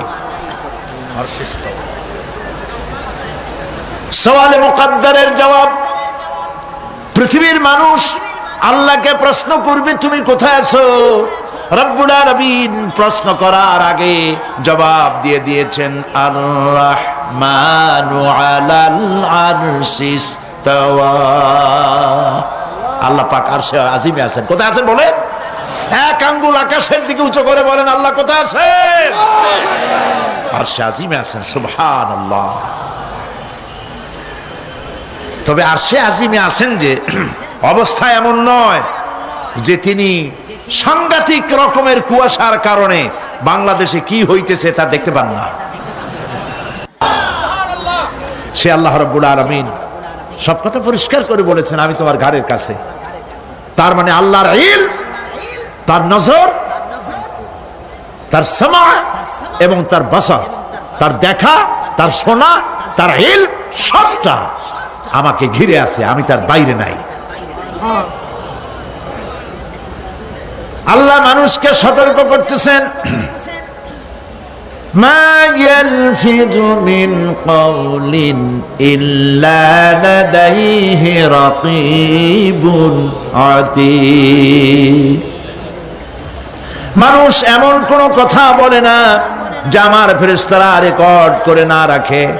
যা করো তাও লেখা হয়, যা বলো তাও লেখা হয়ে যায়। আল্লাহ রাব্বুল আলামিন কোরআনে কারীমের মধ্যে বলেছেন, আল্লাযী খালাকাল মাউতা ওয়াল হায়াতা লিয়াবলুয়াকুম আইয়ুকুম আহসানু আমালা। আমি পরীক্ষার জন্য এই জীবন দিয়েছি তোমাদেরকে, পরীক্ষা হবে। এই পরীক্ষা জীবন আর মৃত্যু দুটি জিনিস দিয়েছি পরীক্ষা করার জন্য। এই পরীক্ষার জন্য তোমরা পাস করতে পারো। পরীক্ষা আসছে, এখন প্রশ্নপত্র সব ফাঁস করে দেওয়া হয়েছে। প্রশ্নগুলি সঠিকভাবে আদায় করুন, প্রশ্নগুলি পড়ুন এবং জীবনটাকে সেইভাবে গড়ুন। নামাজটা সহি করে আদায় করুন। বহু মুসলমান আছে নামাজই পড়ে না, নামাজ পড়তে জানেও না। নবী করিম সাল্লাল্লাহু আলাইহি ওয়াসাল্লাম বলেছেন, সাল্লু কামা রাআইতুমুনি উসাল্লি। নামাজ পড়ো সেইভাবে যেভাবে আমাকে তোমরা পড়তে দেখো। সুবহানাল্লাহ। আর রাসূলুল্লাহ কেমনে নামাজ পড়তেন এইটা বর্তমান বিশ্বের শ্রেষ্ঠ হাদিস বিশারদ আল্লামা নাসিরউদ্দিন আলবানী তিনি ইন্তেকাল করেছেন। আল্লাহ পাক তাকে জান্নাতুল ফেরদাউসের মেহমান বানায় নিক, বলেন আমিন। তার লেখা বই আছে রাসূলুল্লাহ সাল্লাল্লাহু আলাইহি ওয়াসাল্লামের নামাজ। বইয়ের নাম রাসূলুল্লাহ সাল্লাল্লাহু আলাইহি ওয়াসাল্লামের নামাজ। ছোট্ট একটা বই। এই বইটা আপনারা কিনবেন। এই বইটা যেভাবে লেখা আছে নামাজ সেইভাবে পড়বেন। নামাজ রাসূল করিম ঠিক যেভাবে পড়েছেন ওইভাবেই লেখা আছে। আপনি আন্দাজে পড়লে হবে না, টুকুর টাকুর করে কয়েকটা সেজদা দিলেই হবে না। তা দিলে আরকান, একটা সেজদা থেকে আরেকটা সেজদার মাঝখানে সময় দিতে হবে, রুকু থেকে দাঁড়ায় সময় দিতে হবে, ধীরে ধীরে নামাজ পড়তে হবে। অথচ আমরা নামাজ পড়ি সব থেকে ব্যস্ততার সাথে, দ্রুত, রকেট সার্ভিস। কোরআন শরীফের ভিতরে নামাজের গুরুত্ব সর্বাধিক দেওয়া হয়েছে। নামাজের কথা কয়বার বলা হয়েছে? 82 বার। 82 বার আল্লাহ পাক বলেছেন নামাজ আদায় করো। 82 বার বলেছেন। আর নবীজি বলেছেন, লা দীনা লিমান লা সালাতা লাহু যার কাছে নামাজ নাই তার কাছে দিন বলে কোনো জিনিস নাই। মান তারাকা সালাতান মুতাআম্মিদান ফাকাদ কাফারা, ইচ্ছে করে যে ব্যক্তি নামাজ ছেড়ে দিল কাফের হয়ে গেল, বলেন নাউজুবিল্লাহ। কিয়ামতের দিন, বুখারী শরীফের হাদিস, আল্লাহ পাকের নবী বলেছেন কিয়ামতের দিন সর্বপ্রথম আল্লাহ জিজ্ঞেস করবেন বান্দা নামাজ পড়ছো কিনা। প্রথম প্রশ্ন কি বলেন? প্রথম প্রশ্ন কি? যার নামাজ কবুল তার সমস্ত নেক আমল মঞ্জুর, যার নামাজ কবুল হবে না কোনোটাই মঞ্জুর হবে না। কথা বুঝতে পেরেছেন? নামাজ সঠিকভাবে আদায় করতে হবে। নবী করিম সাল্লাল্লাহু আলাইহি সাল্লাম ইন্তেকালের 5 দিন আগে থেকে জ্বরাক্রান্ত হলেন, রোগাক্রান্ত হলেন, জ্বরে আর মাথার যন্ত্রণায় অস্থির হয়ে যেতে লাগলেন, বেহুশ হন আবার হুশ হন। যেদিন তিনি ইন্তেকাল করবেন তার আগের দিনেও তিনি জোহরের নামাজ পড়ার জন্য সাহাবীদের কাঁধের উপরে ভর দিয়ে নামাজ পড়তে গেছেন, পা উঁচু করে নিতে পারেন নাই, পা টেনে টেনে নিয়েছেন।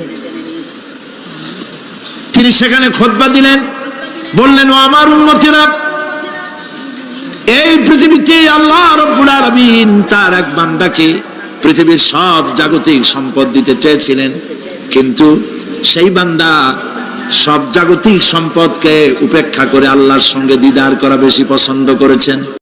এসেছে ভাইয়া, সময় শেষের দিকে, বক্তা চলে এসেছে, তাহলে হয়তো বিশৃঙ্খলাটা এতটা সৃষ্টি হতো না, তাই না?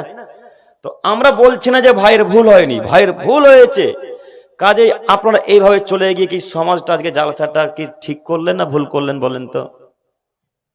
জি, ভুল করলেন। সঙ্গে সঙ্গে যদি উঠে না গিয়ে বসে থেকেই বলতেন যে ভাইয়া আপনার ভুল হলো, ভাইয়াকে এখনই ধরে বলেন না যে ভাইয়া ভুল হয়ে গেছে, আপনি ক্ষমা করেন, এই বাক্যটুকু বলা যেত। দাঁড়িয়ে গিয়ে চেঁচালেন, এটাও একটা কথা, বসে থেকে একটা কথা বলেন, এটাও একটা কথা। তো দুইটা কথার মধ্যে পার্থক্য আছে কি? আছে। তো দেখবেন কতটা পার্থক্য। আব্দুল্লাহ ইবনে আব্বাস রাদিয়াল্লাহু তাআলা আনহু বলেন, না, আবু মুসা আশআরী রাদিয়াল্লাহু তাআলা আনহু বলেন, রাসূল সাল্লাল্লাহু আলাইহি সাল্লাম বলেছেন, ইন্না মিম্মা তাখাও ইন্না আসকালা শাইইন ইউজাউ ফিল মিজানিল মুমিন। আল্লাহ সুবহানাহু ওয়া তাআলা যখন কিয়ামতের মাঠে,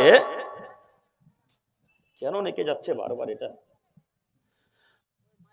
আল্লাহ সুবহানাহু ওয়া তাআলা যখন কিয়ামতের মাঠে নেকি ওজন করবেন, নেকি, এক খেলে একটু আমার দিকে তাকান, আমি শুধু আপনাকে দেখাচ্ছি আচরণ, আদর্শ।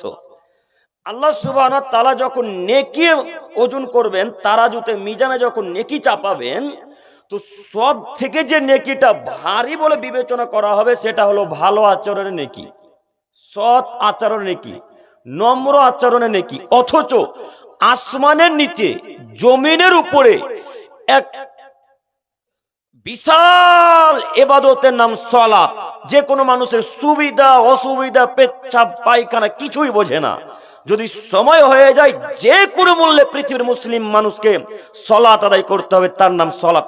এতটা আশ্চর্যজনক ইবাদত, এত দামি ইবাদতকে যখন আল্লাহ তাআলা এক পাল্লায় রাখবে, আর এক পাল্লায় যখন ভালো আচরণ নেকিকে রাখবে, মুহাম্মদ সাল্লাল্লাহু আলাইহি ওয়াসাল্লাম বলছেন যে নেকিটা ভারী বলে বিবেচনা করা হবে সেটা হলো সদাচরণের নেকি।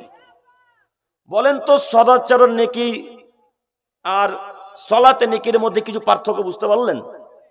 জি, আবারও বুঝাই। আল্লাহ নবী বললেন, পৃথিবীর মানুষ তোমার মনে রেখো, যদি কোনো মানুষ হজ করে তাহলে ওই লোকটা হয়ে গেল ওই দিনের মতো যেই দিন তার মা তাকে জন্ম দিয়েছিল। তার মানে তার শরীরে কোনো পাপ নেই।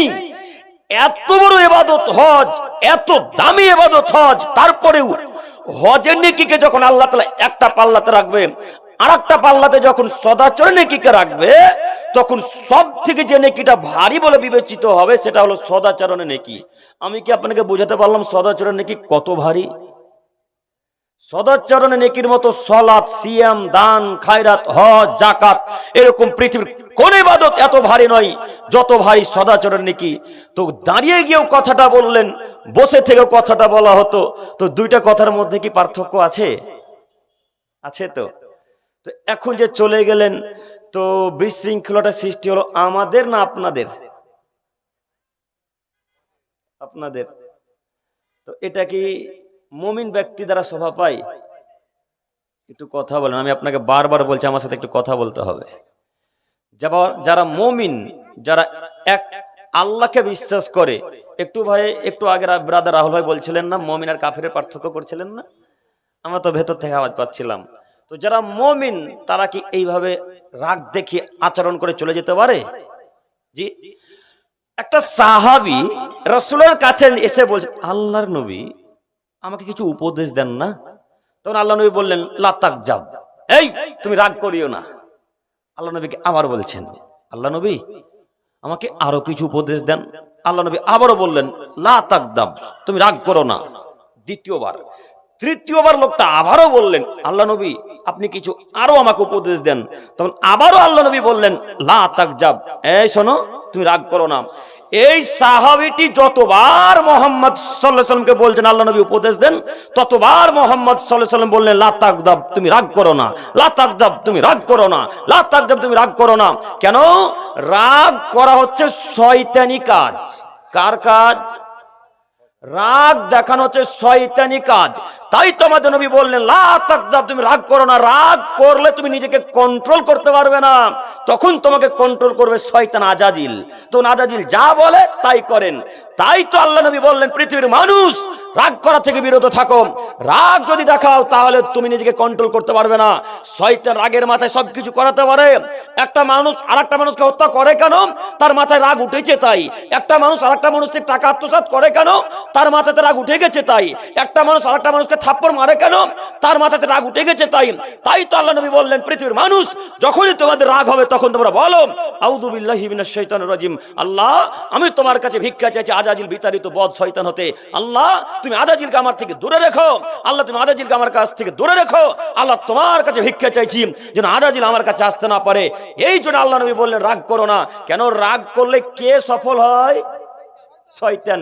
তো এখন যারা রাগ দেখে অহংকার দেখে চলে গেলেন বা রাগ দেখে চলে গেলেন, এখন এদের উপর বিজয়ী ওরা না শয়তান? শয়তান। তাহলে মুমিন ব্যক্তির এটা আচরণ?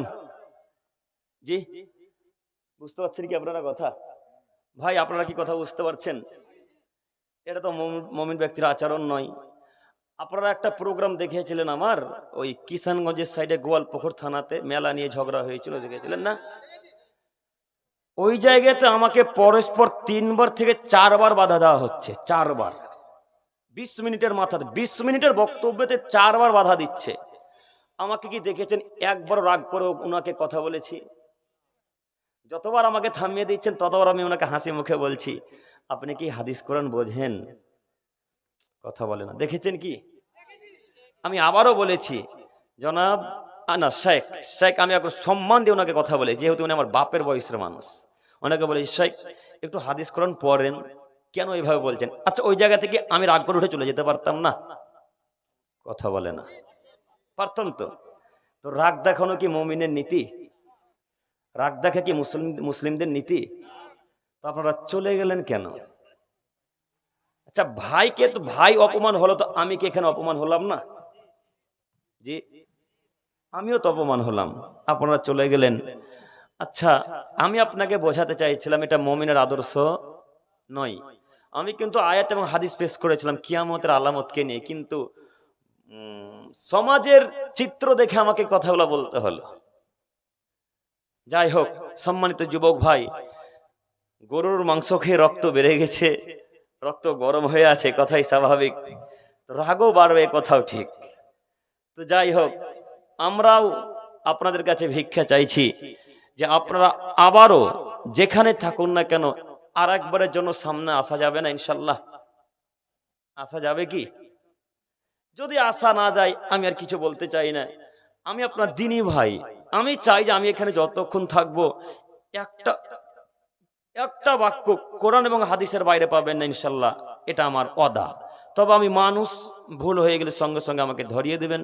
আমি ভুল শুধরানোর জন্য প্রস্তুতি গ্রহণ করে এসেছি। সম্মানিত উপস্থিতি, আমি আপনাদেরকে আবারও আহ্বান জানাচ্ছি, যেখানে থাকুন না কেন একটু স্থানকে পরিবর্তন করে আমাদের এই মাইকের আওয়াজকে লক্ষ্য করে স্টেজের সামনে আসার চেষ্টা করুন। শেষ পর্যায়ে এসে আর 2-1টি কথা বলতে চাচ্ছি আপনাদেরকে। আজকের পর থেকে আমরা রাগ আর দেখাবো না ইনশাল্লাহ। 2টি উপদেশ। এক, যদি রাগ বেড়ে যায় সঙ্গে সঙ্গে বসে যাব মাটিতে। মাটির একটা ক্ষমতা আছে আপনার রাগকে মিটিয়ে দিতে পারে। বসেও যদি রাগ না মিটে তো মাটিতে শুয়ে যান, দেখবেন শুয়ে গেলে রাগ কমে যায়। 2, বসে গিয়েও যদি রাগ না মিটে, রাগ বাড়তেই থাকে, তো সঙ্গে সঙ্গে আল্লাহকে ডাক দিয়ে বলেন আউযুবিল্লাহি মিনাশ শাইতানির রাজিম, আল্লাহ আমি আজাজিলের কাছ থেকে ভিক্ষা চাইছি, তুমি আমাকে রক্ষা করো। এই দুটি কথা কি মনে থাকবে ইনশাআল্লাহ? ইনশাআল্লাহ, ইনশাআল্লাহ। আল্লাহ তুমি আমাদের দিনী ভাইদেরকে কবুল করো, আমাদেরকে কবুল করো, সকলে বলি আমিন। সম্মানিত মুরব্বী সাহেব, সম্মানিত উপস্থিতি, বলছিলাম আমি আপনাকে আবার অনুরোধ জানাচ্ছি, আপনি দাঁড়িয়ে না থেকে বসে যান। আমি আপনার দিনী ভাই, আপনাকে আমি বারবার করজন্য অনুরোধ করছি, বসে যান, নইলে এখান থেকে চলে যান। আমরা দাঁড়িয়ে থেকে বক্তব্য শোনাতে রাজি নই। আমি এখানে হাদিস কোরআনের বক্তব্য রাখবো, আর আপনি ওখানে দাঁড়িয়ে থেকে আল্লাহ এবং রাসূলকে অপমান করবেন, এটা আমি পছন্দ করি না। অতএব আপনাকে আমি করজন্য অনুরোধ জানাচ্ছি, বক্তব্য শুনতে ভালো লাগলে বসুন, নইলে চলে যান, বাড়ি গিয়ে ঘুমিয়ে যান, ফজরে উঠতে পারবেন, এটাই চূড়ান্ত কথা। সম্মানিত মুরব্বী সাহেব, বলছিলাম কিয়ামতের পূর্ব লক্ষণ, একটু আপনারা আমার দিকে চেয়ে থাকেন। কিয়ামতের পূর্ব লক্ষণের কথা বলতে গিয়ে মুহাম্মদ সাল্লাল্লাহু আলাইহি ওয়াসাল্লাম বললেন, পৃথিবীর মানুষ তোমার মনে রেখো, বাপ ছেলেকে হত্যা করবে, এগুলো কিয়ামতের পূর্ব লক্ষণ। ভাই ভাইকে হত্যা করবে, এগুলো সব কিয়ামতের পূর্ব লক্ষণ। মানুষ তার আত্মীয় স্বজনকে হত্যা করবে, এগুলো সব কিয়ামতের পূর্ব লক্ষণ। কিয়ামতের পূর্ব লক্ষণের কথা বলতে যদি এখন শুরু করি, ফজর পার হয়ে যাবে, তবু কিয়ামতের আলামত আমি আপনাকে দেখে শেষ করতে পারবো না। তারপরেও কয়েকটি জরুরি কথা বলে আমরা এখান থেকে বিদায় নিতে চাচ্ছি। সম্মানিত দিনী ভাই, মহান আল্লাহ তাআলা বলেন, ইদা জুলজিলাতিল আরদু জিলজালাহা, পৃথিবীর মানুষ শোনো, যেদিন পৃথিবী তার আপন বেগে, যেদিন পৃথিবী তার নিজ গতিতে প্রকম্পিত হবে, যেদিন পৃথিবী দলদল দলদল করে কাঁপবে, যেদিন পৃথিবীর মাটি ফেটে চৌচির হয়ে যাবে, যেদিন পৃথিবী একেবারে থরথর থরথর করে কাঁপতে থাকবে, ওয়াখরাজাতিল আরদু আসকালাহা, এবং জমিনের ভেতরে যা কিছু আছে জমিন সব কিছু বমন করে দিবে। জমিনের ভেতরে যত স্বর্ণ চাঁদি, জমিনের ভেতরে যত হীরা মানিক মুক্তা কোদারা, জমিনের ভেতরে যত সোনা চাঁদি আছে, সব কিছু স্বর্ণ চাঁদি জমিন বের করে দিবে। জমিন যখন সোনা চাঁদি বের করতে থাকবে, তখন মানুষ বলতে থাকবে, ওয়াকাল আল ইনসানু মা লাহা, হায় রে পৃথিবী আজকে কি হলো, পৃথিবী আজকে এমন করছে